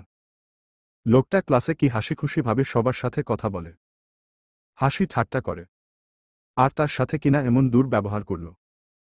সে যে পড়ে গেল ধরে পর্যন্ত উঠাল না। আশ্চর্য! হঠাৎ আকাশটা কালো মেঘে ছেয়ে গেল। কেমন যেন ঝড় হাওয়া বইছে চারিদিকে। আশা উঠতে গিয়ে সামনে তাকিয়ে দেখল সুদর্শন পুরুষটি পুনরায় তার দিকে এগিয়ে আসছে। দক্ষিণা বাতাসে তার সিল্কি চুলগুলো এলোমেলো উঠছে। তার ঠোঁটের কোনো বাঁকা হাসি। ইস, ডাক্তার সুজন বুঝি এতটা সুন্দর দেখতে? কই আশা আগে তো তা খেয়াল করেনি। ফর্সা, মায়াবী একটা চেহারা। মনে হচ্ছে নিস্তব্ধ স্যারের কার্বন কপি। কই আশা আগে তো এত কিছু ভাবেনি। তবে এখন কেন ভাবছে? কোথাও স্বপ্ন দেখছে না তো সে? সুজন এগিয়ে এসে হাত বাড়িয়ে দিল আশার দিকে। ঝাড়ি দিয়ে বলল, এই মেয়ে উঠে এসো। এখনো এভাবে বেকুবের মতো বসে আসো কেন মেয়ে? আশ্চর্য! আশা নিজের কাপা কাপা হাত সুজনের হাতের মাঝে রাখল। শির শির করে উঠল, তার শরীর একবার বাইরেটা পরখ করল। মনে হচ্ছে প্রবল ঝড় হাওয়ার বার্তা। ঠিক কি তার মনের মাঝে যে ঝড় বইছে তার মতোই, নাকি তার চেয়েও বেশি আতঙ্কিত হবে ঝড়? কেন এই ঝড় তার মনে হঠাৎ হানা দিল? এমনটা তো সে চায়নি। এই পুরুষ যে তার কোনো দিন হবে না। সম্ভবই না তা। তার মতো বামনের কি আর চাঁদের দিকে হাত বাড়ানোর অধিকার আছে? উহু, কখনোই না। বাবা মা ছাড়া চাল চুলোহীন মেয়ে সে। ভাগ্যিস কাকাটা ছিল তার, তাই তো আজ এই মেডিকেল কলেজে পড়তে পারছে। তবেও এতে চাচির কম কথা শুনতে হয় না তাকে। সারাক্ষণ টাকার খোঁটা শুনতে হয়। ক্লাসে বসে আসার মনটা বিষণ্ণতায় ছেয়ে গেল। কেন হঠাৎ করে হৃদগহীনে এই বসন্তের আগমনী বার্তা উদয় হল? সে তো এমনটা চায়নি। মন ভাঙ্গার করুণ ব্যথা নিয়ে কি তার পার করতে হবে সারাটি জীবনভর? আজ রাস্তায় জ্যামটা মন হয় একটু বেশিই ছিল। তাই তো আধ ঘন্টার পথটা 1 ঘন্টায় পাড়ি দিতে হলো। অতপর নিস্তব্ধর গাড়িটা তাসফিদের একতলা বিশিষ্ট ছোট্ট বিল্ডিংয়ের সামনে এসে থামল। পান্না প্রায় ঘুমিয়ে পড়েছিল। তাসফি পান্নার পেটে কাতুকুতু দিতে দিতে উৎফুল্ল চিত্তে বলল, পান্না সোনা, উঠো উঠো। নানা বাড়ি এসে গেছি তো আমরা। কাতুকুতুতে পান্না খিলখিল করে হাসতে লাগল। পরমুহূর্তেই হাততালি দিয়ে বলল, ইয়ে, নানা বাড়ি এসে গেছি। সবাই গাড়ি থেকে নেমে দাঁড়াল। মোস্তফা সাহেবকে দেখা গেলেও গেটের বাইরেই। ভদ্রলোক আজ মেয়ে আসার আনন্দে কোনো কাজেই হাত লাগাননি। কতদিন পর মেয়েটা আজ তার বাপের ভিটায় আসল। মোস্তফা সাহেব এগিয়ে গেলেন। এসো বাবা এসো, তোমরা ভেতরে চলো। আয়েশা সালাম দিলও তাকে। মোস্তফা সাহেবও তার মাথায় স্নেহের হাত বুলালেন। তাসফি পান্নার কানে ফিসফিস করে বলল, সোনা, উই যে তোমার নানু ভাই। পান্না দু হাত বাড়িয়ে চেঁচিয়ে উঠল, নানু ভাই, কেমন আছো? আমি তোমায় অনেক মিস করেছি এতদিন। তুমি কেন আসনি? মোস্তফা সাহেব মুচকি হেসে তাকে কোলে নিল। বলল, এই তো চলে এসেছে দিদিভাই। অতপর কুশল বিনিময় শেষে তারা ভেতরে ঢুকল। বসার ঘরেই দেখা গেল তাসফির দুই চাচির হাস্যোজ্জ্বল মুখশ্রী, আর সঙ্গে তার চাচাতো ভাইবোন। ছোট চাচির কলেজে পড়ুয়া মেয়ে আনিকা তার মায়ের কানে ফিসফিস করে আফসোসের স্বরে বলল, দুলাভাই দেখতে কিন্তু একদম ফিটফাট, কি বলো মা? বিয়ের দিন তো দেখতেই পারলাম না, ব্যাটা হুট করে গায়েব হয়ে গেল। ইস, এমন একটা বর যদি আমার হতো। চাচিও মেয়ের মতো ফিসফিস করে বলল, হুঁ, ভাইজান বড়লোকের ব্যাটা দেখে মেয়েকে ওই সুন্দর ছেলেটার কাঁধে ঝুলিয়ে দিয়েছে বুঝলি। এখন যদি তোর জন্য একটা ভালো সম্বন্ধ আনতে বলি, তাহলে দেখিস ঠিক কই থেকে টাকলা একটাকে ধরে নিয়ে আসবে। ছোট চাচি ও মেয়ের ফিসফিসানোর মাঝেই মেজ চাচি নিস্তব্ধ ও আয়েশার সঙ্গে কুশল বিনিময় করে নিল। ছোট চাচি মুখ বাঁকান তা দেখে, ইস, সব আদ্দিখেতা। জানি তো সব টাকা পয়সার লোভে। পরমুহূর্তে সেও নিজের রং পাল্টে ফেলেন। মেকি হেসে নিস্তব্ধর দিকে এগিয়ে যায়। তা ভালো আছো জামাই বাবা? আয়েশার দিকে তাকিয়ে বলে, ওমা, একে তাসফি, তোর যা নাকি? বাহ, ভারী মিষ্টি দেখতে। ভালো আছো মা? জি আন্টি, আলহামদুলিল্লাহ। মোস্তফা সাহেব গেলেন একটু বাহিরে। কথার আভাস পেয়ে তাসফির দাদি কমলা বেগম হাত ডাক ছাড়তে ছাড়তে বাইরে বেরিয়ে আসে। ক্যাডা আইলো? আমার আনহু আইলো নাকি? কই দেহি মায়ার রূপ কান দেইখানেই। নাত জামাই সঙ্গে আইয়া পড়ছে নাকি? তাসফি দৌড়ে গিয়ে দাদিকে জড়িয়ে ধরল। কেমন আছো বুড়ি? বাহ, তুমি তো বেশ ফিটফাট হয়েছ আগের থেকে। কমলা বেগম তাসফির কান টেনে সরিয়ে বললেন, এই মায়া তুই সর দেখি আগে আমার নাত জামাই মুখখানা দেখা লুই। শালা এতদিন পর কেন আসলো আমাগো বাড়ি, তার বিচার কইরা লুই। নিস্তব্ধ এগিয়ে এসে দাদিকে সালাম দিল। আসসালামু আলাইকুম দাদি, ভালো আছেন? কমলা বেগম তার চশমা ঠেলে নিস্তব্ধকে চোখ ছোট্ট ছোট্ট করে দেখে সালামের উত্তর দিয়ে বলল, তা তুমি আইলা, এখন ভালো হয়ে গেলাম বুঝলা নাতি। তা মাঝে মাঝে আমাগো বাড়ি আসতে পারো তো তোমার বউ ডারে নিয়া। এত ভয় পাও কেন? নিস্তব্ধ মাথা চুলকে মেকি হেসে বলল, আসলে উই দাদি সময় পায় না তো তাই আসলে। দাদি থামলেন না, হাজারটা প্রশ্নের বাণে নিস্তব্ধকে ঝাঁঝরা করে দিতে লাগলেন। যে নিস্তব্ধ বন্ধুদের আড্ডার আসরে সবসময় চুপচাপ থাকে, সেই দাদির প্রশ্নের উত্তর দিতে দিতে হাঁপিয়ে যাচ্ছে। নিস্তব্ধ মনে মনে বুড়ির গুষ্টি উদ্ধার করে দিচ্ছে। তাকে একটু বসতেও বলছে না কেউ। কি আশ্চর্য! আর দেখো তার অভদ্র বউ কেমন করে হেসে হেসে মজা লুটছে। তাসফির মনে মনে বলে, কাছে এসেছ বাছা ধন, এবার বোঝো ঠেলা। সারাক্ষণ এই তাসফিকে ধমকানো, তাই না? সারাক্ষণ মুখখানাকে বাংলার পাঁচ করে রাখো কারণ ছাড়া। এবার কারণ নিয়ে একটু কাদো কাদো মুখ করো বাছা হো। মেজ চাচি গিয়েছিলেন নাস্তা পানির ব্যবস্থা করতে। এসে এই কাণ্ড দেখে তিনি তাসফির কাছে গিয়ে কান টেনে ধরে ধমক দিলেন, এই যে কি করছো তুমি? জামাইকে এভাবে দাঁড় করিয়ে রেখেছ কেন? ছি ছি, ছেলেটা এতটা সময় দাঁড়িয়ে আছে। আশ্চর্য, এই মেয়ের কি কোনোদিন বোধবুদ্ধি বানাতে পারবেন না তিনি? মেজ চাচি হতাশ মুখে শাশুড়ির দিকে এগিয়ে গেল। মাথার চুল পেকে বুড়ি হয়ে গেল। তবুও তার শাশুড়ির ও কি কোনো দিন কাণ্ডজ্ঞান হবে না। নতুন জামাইকে কেউ এভাবে দাঁড় করিয়ে রাখে? আম্মা, আপনি কি করছেন? কথাবার্তা তো পরেও বলা যাবে, ছেলেটাকে এভাবে দাঁড় করিয়ে রেখেছেন। যাও বাবা, তুমি রুমে যাও, ফ্রেশ হয়ে নাও। এই তাসফি জামাই বাবাকে রুম দেখিয়ে দে যা। আবার দাঁড়িয়ে থাকে।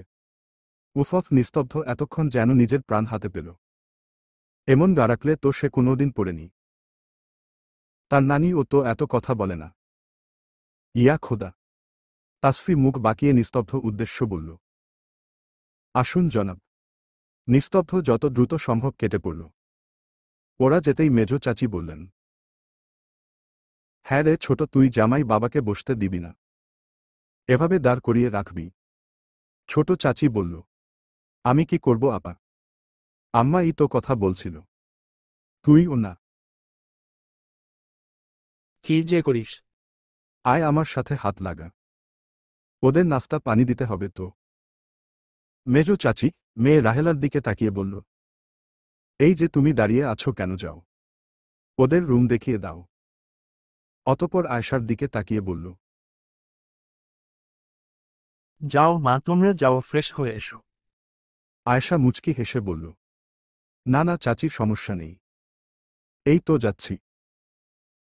আয়শা পান্নার দিকে তাকিয়ে দেখল পান্না তাসফির চাচাতো ভাইবোন দুটোর সঙ্গে খেলতে বসে গেছে। দুটোই পান্নার বয়সী। দাদি বলল, হ্যাঁ যাও যাও, গিয়া ফ্রেশ হইয়া লও। নিস্তব্ধ তাসফির রুমে ঢুকেই ঠাস করে তার বিছানায় বসে পড়ল। তার পা আর চলছে না। দাঁড়িয়ে থাকতে থাকতে তার কোমর ব্যথা হওয়ার জোগাড়। ইয়া খোদা, ছেলেদের ও যে কোমর ব্যথা হতে পারে তা সে আজ বুঝতে পারল। তাসফি চেঁচিয়ে উঠল, এই কি করছেন, কি করছেন কি? নামুন, বিছানা থেকে নামুন বলছি। তাসফির চিল্লানোতে নিস্তব্ধ আবারও লাফ দিয়ে দাঁড়িয়ে পড়ল। তার মনের মাঝে আতঙ্ক সৃষ্টি হয়েছে, এই না আবার দাদি এসে কথা জুড়ে দেয়। দাদির বদলে তাসফিকে দেখে বিরক্তি নিয়ে বলল, কি ব্যাপার, এভাবে চেঁচাচ্ছ কেন? বসেই তো আছি একটু, খাট তো আর ভেঙে ফেলিনি। তাসফি বলল, তো খাটে কেন বসছেন আপনি? নিস্তব্ধ অবাক হয়ে বলল, তো কোথায় বসব? আশ্চর্য। তাসফি এগিয়ে এসে কোমরে হাত দিয়ে দাঁত কিরমির করে বলল, এই আপনার সাহস কত বড়, এত সময় জার্নি করে এসে ফ্রেশ না হয়ে বিছানায় বসে যাচ্ছেন? এই আপনি না একজন ডাক্তার? তাহলে আপনি এত অপরিষ্কার হলেন কি করে বলুন তো? আমার বিছানায় একদম ময়লা নিয়ে বসা যাবে না। নিস্তব্ধ চোখ ছোট্ট ছোট্ট করে বলল, তো ডাক্তার তো কি হয়েছে? তোমার দাদির কথা যে ডাক্তারই শুনতে বসবে সেই না পাগল হয়ে যাবে? এই তোমার দাদা এত বছর যাবৎ টিকে ছিল কি করে বলো তো? তোমার দাদির এত কথার ক্যাচালেই বোধহয় বৃদ্ধ পরপারে পাড়ি জমিয়েছে। এই আপনি নামবেন? আমার দাদির কাছেই যান না, শুনে আসুন। আগে আপনি নামুন। নিস্তব্ধ শয়তানি হাসি দিয়ে বলল, নামতে হবে তো। এই নামলাম। বলেই নিস্তব্ধ নামার বদলে ঠাস করে বিছানায় শটান হয়ে শুয়ে পড়ল এবারে। তাসফি চোখ বড় বড় করে ফেলল। কত্তবর বদলোক! এই লোক এখন কিনা তার সাথে ঝগড়া করার পায়তারা করছে। তাসফি এগিয়ে গিয়ে বলল, এই আপনি নামবেন না তাই তো?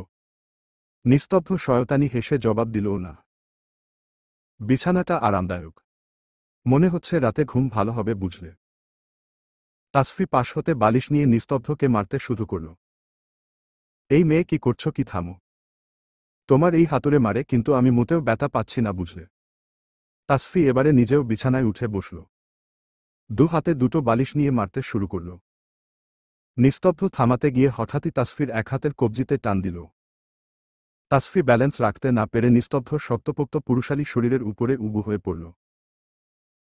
নিস্তব্ধ তাসফির বাম হাতের কবজি চেপে ধরা। অপর হাত গিয়ে ঠেকল তাসফির কোমরে। দুজনের ঠোঁট ছুঁই ছুঁই। হঠাৎ এমন ভয়ঙ্কর পরিস্থিতিতে দুজনে হতবাক হয়ে গেল। তাদের মোটেও কল্পনায় এমন কিছু ছিল না। তাসফি নিস্তব্ধর দিকে চোখ বড় বড় করে তাকিয়ে রইল। তার বুকের মাঝে কেমন যেন ঢোল পেটাচ্ছে। কেমন শিরশিরানো অনুভূতি। পেট গুড়গুড় করছে। ইস্কই, সে আগে তো কখনো এমন অনুভূতি হয়নি। তবে আজ কেন হচ্ছে? সারা শরীর কেমন অবশ অবশ লাগছে তার। পুরুষ মানুষের, বিশেষ করে হালাল পুরুষের সংস্পর্শে বুঝি এমনি অনুভূতি হয়। নিস্তব্ধ ফিসফিস করে বলল, এই যে মেয়ে, তুমি এত ভয়ঙ্কর কেন বলো তো? তাসফির মুখের উপরে কয়েক গোছা চুল এসে হানা দিয়েছে। নিস্তব্ধ একদৃষ্টি তাকিয়ে আছে সেদিকে। ইশোসগুলো বড্ড বেয়াদব তার বউয়ের মতো। নিঃশব্দে সে তাসফির বাম হাতটা ছেড়ে দিয়ে কপালে আসা চুলগুলো সরিয়ে দিতে হাত বাড়াল। তাসফি না চাইতেও চোখ বন্ধ করে নিল নিমিষেই। তখনই পান্না রুমে ঢুকল। কাকাই কাকিয়াকে এই অবস্থায় দেখে ছোট্ট পান্না কি বুঝল কে জানে, সঙ্গে সঙ্গে সে চোখে হাত দিয়ে পিছু ঘুরে বলল, দেখে ফেলেছি, দেখে ফেলেছি। কাকাই কাকিয়াকে জড়িয়ে ধরেছে। ইয়ে, দেখে ফেলেছি। মাকে গিয়ে এক্ষুনি বলছি। সব উচাটন অনুভূতির জোয়ারকে বিসর্জন দিয়ে নিস্তব্ধ আর তাসফি দুজনে দরজার দিকে চোখ বড় বড় করে চাইল। তাসফি ততক্ষণাৎ তার কোমরে থাকা নিস্তব্ধর হাতে জোরছে খামচি মারল। কোনো রকমে উঠে গিয়ে পান্নাকে পেছনে থেকে জড়িয়ে ধরে বলল, না সোনা, মাকে কিছু বলতে হবে না। কাকিয়া তো তোমায় চকলেট দেব, তাই না সোনা? এসব পচা কথা কাউকে বলতে নেই, বুঝেছ? নিস্তব্ধ ততক্ষণাৎ চেঁচিয়ে উঠল, উফ, গেছে গেছে, রাক্ষসে মেয়ে তার হাতের মাংস খাবলে ছিঁড়ে নিয়েছে। ইস, শেষ, তার হাত শেষ, জ্বলে যাচ্ছে। এই মেয়ে তোমার নখ কাটো না কেন? উফ। তাসফি বেঞ্চি কেটে চোখ গরম করে বলল, একদম বেশ হয়েছে। কত্তবর সাহস তার কোমরে হাত দেয়। অসভ্য পুরুষ মানুষ। একদম ফায়দা লুটার চেষ্টা করবেন না অসভ্য ডাক্তার। পান্না ও ততক্ষণাৎ বলে উঠল, কাকাই অসভ্য পুরুষ মানুষ? ইয়ে। নিস্তব্ধ হতভম্ব হয়ে চেয়ে রইল পান্নার পানে। এই মেয়ে তার সব কাছের মানুষকে হাত করে ফেলেছে, কেমন করে দেখেছ? নিস্তব্ধ উঠে গিয়ে পান্নার হাত ধরে বলল, না মামুনি, তুমি না কাকাইয়ের ভালো মেয়ে। একদম এসব পচা কথা বলে না, বুঝেছ? তোমর কাকিয়া পচা, বুঝলে? পান্না ততক্ষণাৎ না প্রতিবাদ করে উঠল, না না, আমার কাকিয়া বেস্ট। তুমি অসভ্য। নিস্তব্ধ হতবাক হয়ে চেয়ে রইল। খেয়েছে তার ইজ্জতের ফালুদা করে দিয়েছে এই মেয়ে। না সোনা, এসব পচা কথা মোটেও বলতে নেই। কাকাই তো তোমায় চকলেট দেব তো সোনা, অনেকগুলো চকলেট দেব। সত্যি দেব তো? প্রমিস। তাসফি পান্নার হাত ধরে বলল, না শোনে, তুমি কাকিয়ার কথা শুনো, সবাইকে গিয়ে বলবে তোমার কাকাই নির্লজ্জ, অসভ্য। নিস্তব্ধ তাসফির দিকে কটমট করে তাকিয়ে থেকে চিবিয়ে চিবিয়ে বলল, সত্যি দেব তো সোনা, প্রমিস। অনেকগুলো চকলেট দেব তোমাকে মামুনি। ভুলেও এসব কাউকে বলবে না, ঠিক আছে? আচ্ছা। ইয়ে, আমি এতগুলো চকলেট পাব? কাকাই দেব, কাকিয়া দেব, কাকাই দেব, কাকিয়া দেব। বলতে বলতে পান্না বেরিয়ে গেল। তাসফি ঠোঁট বেঞ্চি কেটে নিস্তব্ধকে এমন হেনস্থা হতে দেখে মিট মিট করে হাসতে হাসতে বেরিয়ে গেল। একদম উচিত শিক্ষা হয়েছে।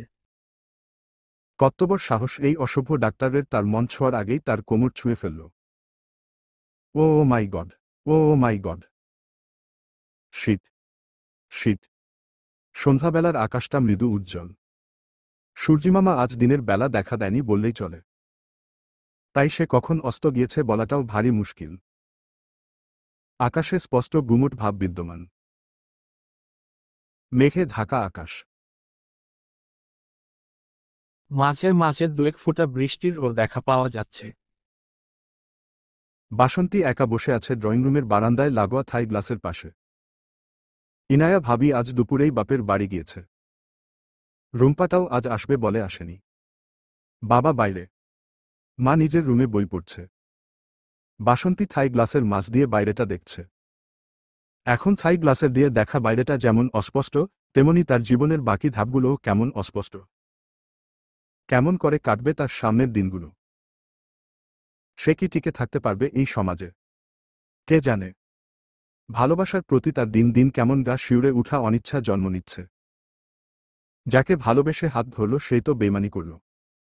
অন্যরা করবে না তারই বা কি গ্যারান্টি আছে? বিয়ে টিয়ে সে আর এই জন্মে করছে না। ডিভোর্সি তকমা নিয়ে সারাজীবন পড়ে থাকবে, এই বেশ ভালো। অন্তত কারো থেকে ঠকে যাওয়ার মতো তীব্র যন্ত্রণা নিয়ে বেঁচে থাকতে হবে না। পুনরায় রাতের পর রাত চোখের কোনো ভেজাতে হবে না। ভালোবাসা। দুনিয়াতে সবাই যদি তার বাবার মতো হতো, সবাই যদি তার দাদার মতো হতো, যারা এখনো তাদের স্ত্রীকে যোগ্য সম্মান দিয়ে ভালোবাসছে। যদি তাসফির বাবার মতো হতো, যে স্ত্রীকে ভালোবেসে তার স্মৃতি নিয়ে বেঁচে আছে কতগুলো বছর, কতগুলো বছর নিরামিষ জীবন পার করে যাচ্ছে। সব পুরুষ যদি তাদের মতো হতো, সব পুরুষের যদি এমন মেন্টালিটি থাকতো, খুব কি ক্ষতি হতো? তাহলে তো তার মতো এমন গুটি কয়েক মানুষকে এভাবে দিন যাপন করতে হতো না। ভালোবেসে ঠকে যেতে হতো না। ভালোবাসা নিয়ে চারিদিকে এমন হাহাকার, হতাশা, বিষণ্ণতা জন্ম নিত না। বাসন্তীর হাজারো ভাবনার মাঝে হঠাৎ কলিংবেল বেজে উঠল। তার শব্দে সে চমকে উঠল। মনের মাঝে উদয় হল প্রশ্নের দানা। এই ভর সন্ধ্যা বেলায় কে এলো? তাসফি ডাইনিং থেকে ছাড়া পেয়ে মাত্র একটু রুমে এসে বসল। নিস্তব্ধ কে বসিয়ে দিয়ে এসেছে বিরাট বড় খাবারের আয়োজনের টেবিলে। তাসফি তো এতদিন শ্বশুর বাড়ির আদর আপ্যায়ন পেল, এবার সে না হয় একটু শ্বশুর বাড়ির বিশাল খাবারের স্বাদগুলো নিয়ে দেখুক। শ্বশুর বাড়ির খাবার মজাই মজা। উফ অফ! নিস্তব্ধ করুণ মুখখানা যদি কেউ দেখত। তাসফির তো নিস্তব্ধ সেই অসহায় চাউনি খানা দেখলেই হাসিতে লুটিয়ে পড়তে ইচ্ছা হচ্ছে। তাসফি বাইরে তাকিয়ে দেখল ইতোমধ্যে ঝমঝম করে বৃষ্টি নামতে শুরু করেছে। আকাশ মেঘলা হলো, কখন যে বৃষ্টি নামছে সে খেয়ালই করল না। সারাদিন কোনো ধ্যানে ছিল সে। হঠাৎ তাসফির বালিশের পাশে থাকা ফোনটা বেজে উঠল। চট করে তাসফি তা হাতে নিয়ে দেখল আশার ফোন। সঙ্গে সঙ্গে সে জিবে কামড় দিল। ইস, তার পাখির বাসাকে তো বলাই হয়নি দুদিন সে কলেজে যাবে না। তাসফি ফোন রিসিভ করতেই আশা যেন হামলে পড়ল তার উপরে। কি ব্যাপার বল তো তোর মাইয়া? সকাল থেকে ফোন করে যাচ্ছি, আপনার পাত্তাই পাওয়া যাচ্ছে না। কি এমন মহান রাজকার্য করছেন আপনি শুনি? তাসফি আমতা আমতা করল। বিয়ের ব্যাপারটা আশাকে এখনো বলা হয়নি তার। আসলে শোন না, ফোনে চার্জ ছিল না তাই বন্ধ পেয়েছিস। আর আমি একটু বাসায় এসেছি। আশা অবাক হয়ে বলল, বাসায় এসেছিস মানে? কোনো বাসা? কার বাসা? তুই তো বাসায় থাকিস। মানে কি?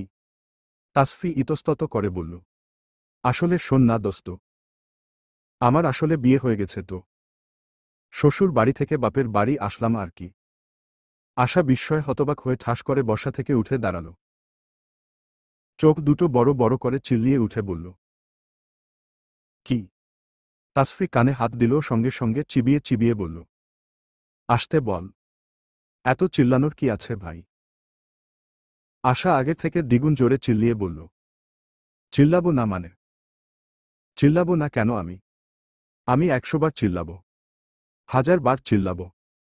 তুই আমার কলেজের একমাত্র কলিজার বান্ধবী। তোর সাথে আজ আমার 2 মাস ধরে ফ্রেন্ডশিপ। আমার সব পেটের কথা তুই জানোস। আর তোর বিয়ে হয়ে গেছে সেটা আমার এই 2 মাস পরে এসে জানতে হলো। ওরে ফাজিলের ফাজিল, তুই বিবাহিত মহিলা এই কথা কিনা তুই আমায় আজ বললি? ও মাই গড! ও মাই গড! তুই শুধু ভার্সিটিতে আয়, তোর চুপা আমি ভেঙে রেখে দেব। তোমার সব কটা দাঁত না আমি প্লাস দিয়ে কট্টাক কট্টাক করে উঠিয়ে ফেলব। এই ছেমরি, আর কি কি কথা তোর পেটের ভিতরে রেখে দিয়েছিস বলতো? আর কি কি কথা তোর ওইটুকুনো পেটে আছে? নিশ্চয়ই আরো বহুত কিছু আমার থেকে লুকিয়ে গিয়েছিস তুই, তাই না? বল। এখনই পেটের সব কথা উগরে দিবি আমায়? বজ্জাতের বজ্জাত! হারামির হারামি, উনার বিয়ে হয়ে গেছে অথচ এই কথাটা আজ আমায় শুনতে হলো। তাসফি হতভম্ব হয়ে গেল। এই মেয়ে এভাবে রিয়েক্ট করবে সে তো ভাবতেই পারেনি। মনে হচ্ছে একটা অনুষ্ঠানের বক্তৃতা দিয়ে শেষ করে ফেলেছে। মনে তো হচ্ছে এই পাখির বাসা 7ই মার্চের 18 মিনিটের ভাষণকে 5 মিনিটে দেওয়ার প্র্যাকটিস করছে। তাসফি দিল এক ধমক। এই চুপ পপ! স্টপ ইট দোস্ত, কি শুরু করেছিস? বলিনি এখন তো বললাম। আশা চিরবিরিয়ে উঠে বলল, এই তুই একদম কথা বলবি না। অসভ্য মাইয়া! আমি বলবো তুই শুনবি। বলিসনি, মেনে নিলাম। তুই এখনই দুলাভাইয়ের পিক পাঠাবি। আর কলেজে আসার পরেই বিয়ের ট্রিট দিবি। এইটা তোর আমাকে না বলার শাস্তি। দুলা ভাইয়ের নাম কি এখনই বল। তাসফি শুষ্ক ঢোক গিলল। এই মেয়ে বিয়ের কথা শুনেই যে অবস্থা। নিস্তব্ধ সারের সঙ্গে বিয়ের কথা শুনলে হার্ট অ্যাটাক না করে বসে ইয়া খোদা। তাসফি আমতা আমতা করে বলল, এই মানে? ছবি কি করে দেব বল? ছবি তো ফোনে নেই। তোকে আমি সময় হলেই ওনার সাথে দেখা করিয়ে দেব বুঝলি। নিস্তব্ধ করুণ চোখে তার সামনে থাকা শত শত খাবারের পদের দিকে তাকিয়ে আছে। 1 ঘন্টা ধরে তাকে সবাই খাইয়েই যাচ্ছে, খাইয়েই যাচ্ছে। থামার আর নাম নেই। নিস্তব্ধ, না পারছে সইতে, না পারছে কিছু বলতে। এমন গা রাখলে বোধহয় সে আর কোনোদিন পড়েনি। আজকের দিনটাই তার খারাপ। এই শ্বশুর বাড়ি আসার পর থেকেই তার একটার পর একটা সমস্যার সম্মুখীন হতে হচ্ছে। ইহ জনমে মনে থাকতে বোধহয় না আর তার শ্বশুর বাড়ি পা পড়বে। ইয়া খোদা, এবারের মতো তাকে বাঁচিয়ে নাও। পাশ থেকে রাহেলা বলে উঠল, দুলাভাই, আপনাকে আর একটু মাংস দিই। নিস্তব্ধ বিড়বিড় করে বলল, হ্যাঁ দাও না দাও, দেখো আস্ত গরু এনে আমার পাতে দিয়ে দাও। খেয়ে অতপর কোমায় চলে যায় ইহ জনমের মতো। রাহেলা আবার বলল, দুলাভাই কিছু বললেন? নিস্তব্ধ থতমত খেয়ে বলল, কই কই না তো। আয়শা দেবের নাস্তা নাবুদ হওয়া দেখে মিটি মিটি হাসছে। বাড়িতে রাজ করা ছেলেটা এখানে কেমন মিউ মিউ করছে। বাড়িতে সামান্য নুন বেশি হলে যে হুলস্থুল কাণ্ড বাঁধিয়ে দেয়, তার এই অবস্থা দেখে সে আর নিজের হাসি চেপে রাখতে পারছে না। নিস্তব্ধ ভাবির দিকে করুণ চোখে চেয়ে ইশারায় বলল, ভাবি প্লিজ কিছু একটা করো। আমাকে বাঁচাও প্লিজ। আয়শা যেন তা দেখলই না। উল্টো মিষ্টির বাটিটা এগিয়ে দিয়ে বলল, আহা দেওরজি, তুমি তো মিষ্টি কিছুই খাচ্ছ না। এই নাও নাও, একটু মিষ্টি খাও। না আর পারা যাচ্ছে। নিস্তব্ধ মাখানো খাবার রেখেই এবারে ছুটল তাসফির রুমে। তার দ্বারা আর সম্ভব না। নিস্তব্ধ চলে যেতেই আয়শা ফিক করে হেসে দিল। মায়ের হাসি দেখে পান্না ও হাসল। নিস্তব্ধকে এমন জব্দ হতে দেখে রাহেলা আর আনিকাও মিট মিট করে হাসতে লাগল। নিস্তব্ধ রুমে ঢুকে ওয়াশরুম থেকে হাত পরিষ্কার করে নিল। পুরো রুমে চোখ বুলিয়ে দেখল তার অসভ্য বউয়ের টিকিটিও কোথাও দেখা যাচ্ছে না। বেলকনি থেকে তাসফির কথার আওয়াজ ভেসে এলো, ও তার মানে বজ্জাত মেয়েটা তাকে ফাঁদে ফেলে এখানে এস কথা বলা হচ্ছে, ফোনে রংভং করে দেখাচ্ছে মজা। নিস্তব্ধ বেলকনিতে গিয়ে বলে উঠল, ও তাহলে ম্যাডাম আমাকে বিপদে ফেলে এখানে ফোনে কথা বলে ফুর্তি করা হচ্ছে বুঝি। পুরুষ কণ্ঠ পেতেই আশা ফোনের ওপাশ থেকে চেঁচিয়ে উঠল, এই এই কে কথা বলল? কার কণ্ঠ পেলাম? কেমন চেনা চেনা লাগল। তাসফির সঙ্গে সঙ্গে জিবে কামড় দিয়ে নিস্তব্ধর মুখ চেপে ধরল এক হাত দিয়ে। নিস্তব্ধ থমকে গেল। হতবাক হয়ে তাকিয়ে রইল তাসফির দিকে। মেয়েটা করছে কি, হুঁশ আছে তো তার? তাসফি অপর হাতে ফোন মিউট করে নিস্তব্ধর মুখ থেকে হাত সরিয়ে তাকে শাসিয়ে বলল, এই একদম কথা বলবেন না। দেখছেন না কথা বলছি। নিজেই নিজের পরিচয় দিতে নিষেধ করেছেন, এখন আবার এখানে এসে গলা ফাটাচ্ছেন। আজব তো। নিস্তব্ধ কোনো কথা বলল না। একইভাবে তাসফির দিকে তাকিয়ে রইল। তাসফি ফোনের মিউট অফ করে বলল, আরে কে কথা বলবে? উই যে আমার পিচ্ছি চাচাতো ভাই আর কি। আশা সন্দেহ নিয়ে বলল, পিচ্ছি ছেলের গলা কি এমন পরিপূর্ণ পুরুষ মানুষের মতো শোনায় নাকি কখনো? হ্যাঁ, পাগল পেয়েছিস আমায়? তাসফি মেকি রাগ দেখিয়ে বলল, আরে কি মুশকিল দেখত, ওর গলাটা একটু এমনই। আর কে থাকবে? আশা ভারী কণ্ঠে বলল, ঠিক আছে ঠিক আছে, বিশ্বাস করলাম, এবারে দুলাভাইয়ের নাম তা বল শুনি। আর কি করে সে? বাড়ি কেথায়? তাসফি সঙ্গে সঙ্গে আবারও মিউট করল, নিস্তব্ধ দিকে তাকিয়ে বলল, এই আপনার আর কোনো নাম নেই? নিস্তব্ধ তাসফির থেকে চোখ সরিয়ে বৃষ্টি দেখছিল। তাসফির কথায় ভ্রু কুঁচকে বলল, কেন? তাসফি বিরক্ত নিয়ে বলল, আরে ভাই আছে কিনা বলে ফেলুন তো। নিস্তব্ধ কপাল কুঁচকে বলল, আমি তোমার ভাই লাগি কোনো জনমের? তাসফি হতাশ হয়ে বলল, ওকে ঠিক আছে, ভাই লাগেন না, জামাই লাগেন হয়েছে এবার। এবার বলুন। আছে।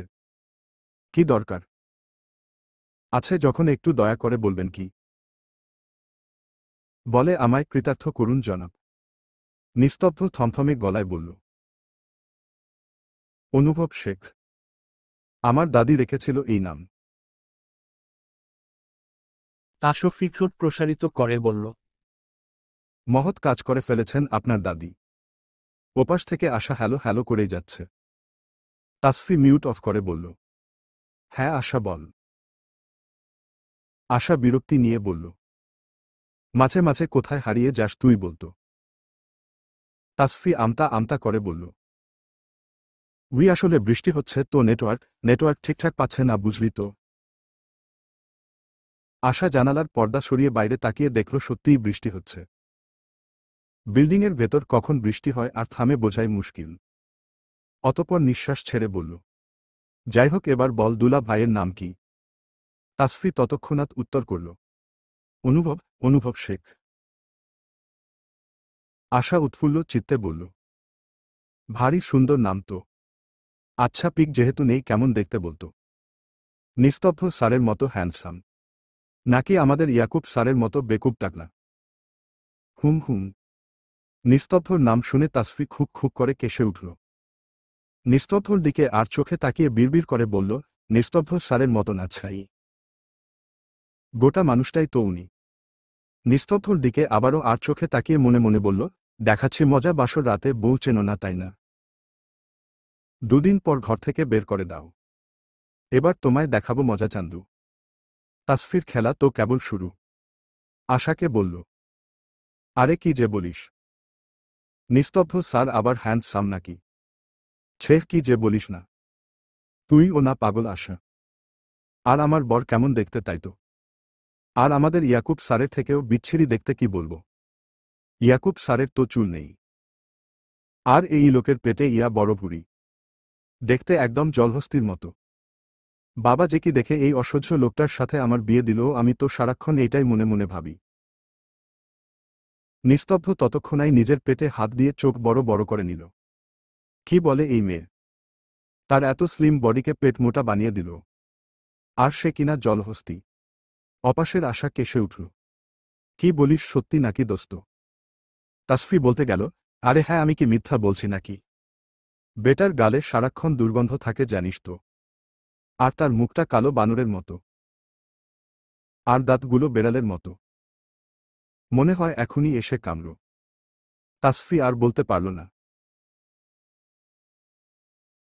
তার আগেই নিস্তব্ধ খট করে তার হাত থেকে ফোনটা এক প্রকার কেড়ে নিয়ে কলটা কেটে দিল ততক্ষণাৎ। তাসফির দুই হাত মুহূর্তের মাঝে চেপে ধরল রেলিংয়ের সাথে। ঘটনার আকস্মিকতায় তাসফি কিছু বুঝে ওঠার ও সুযোগ পেল না। সে চোখ বড় করে চাইল। নিস্তব্ধ তাসফির দুই হাত রেলিংয়ের সাথে জোরে চেপে ধরে দাঁতে দাঁত চেপে চিবিয়ে চিবিয়ে বলল, এই মেয়ে সমস্যা কি তোমার? মেরে না সবগুলো দাঁত ভেঙে রেখে দেব। বারবার আমায় জ্বালাতন করায় কিন্তু তোমার বিরাট বড় শাস্তি পেতে হবে।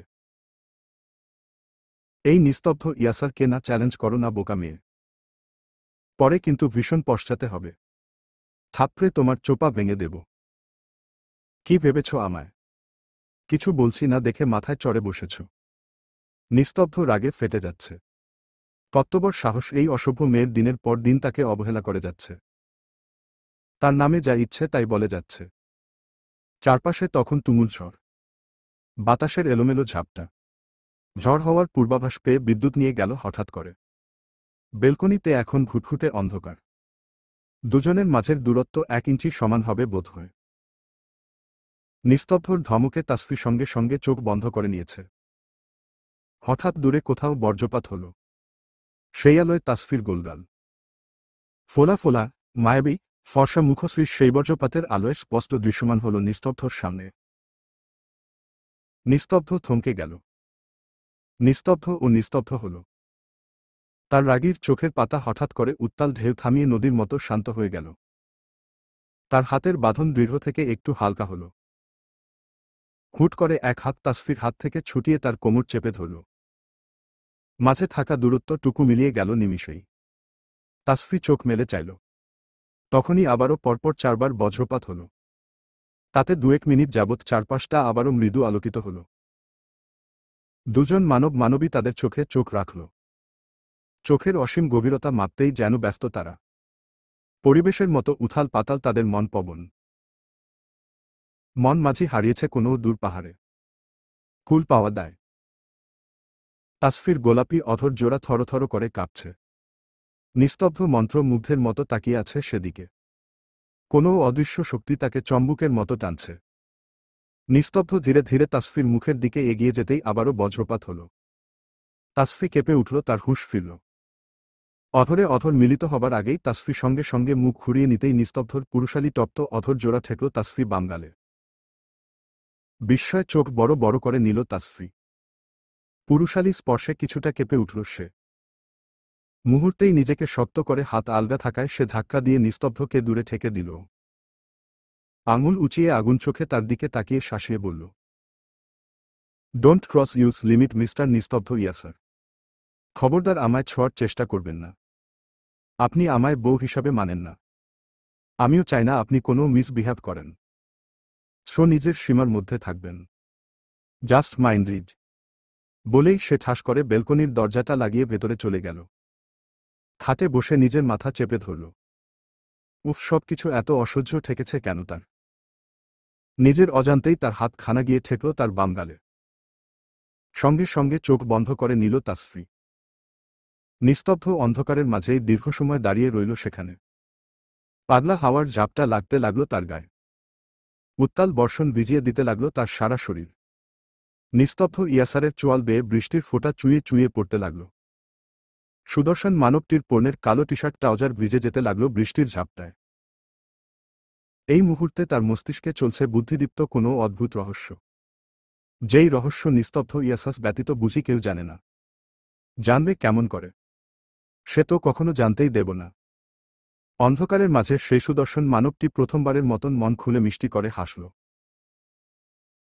তার হাসিতে প্রকৃতির এতক্ষণের উত্তাল ঝড় ও যেন থামতে শুরু করল। নিস্তব্ধ বসে পড়ল বেলকনির ফ্লোরে। তাকিয়ে রইল শূন্য আকাশের মাঝে। আর খুঁজে নিতে চেষ্টা করল সেখানে নিজেকে। ছাপিয়ে দিতে চাইল সকল শূন্যতাকে। চলবে ইনশাআল্লাহ।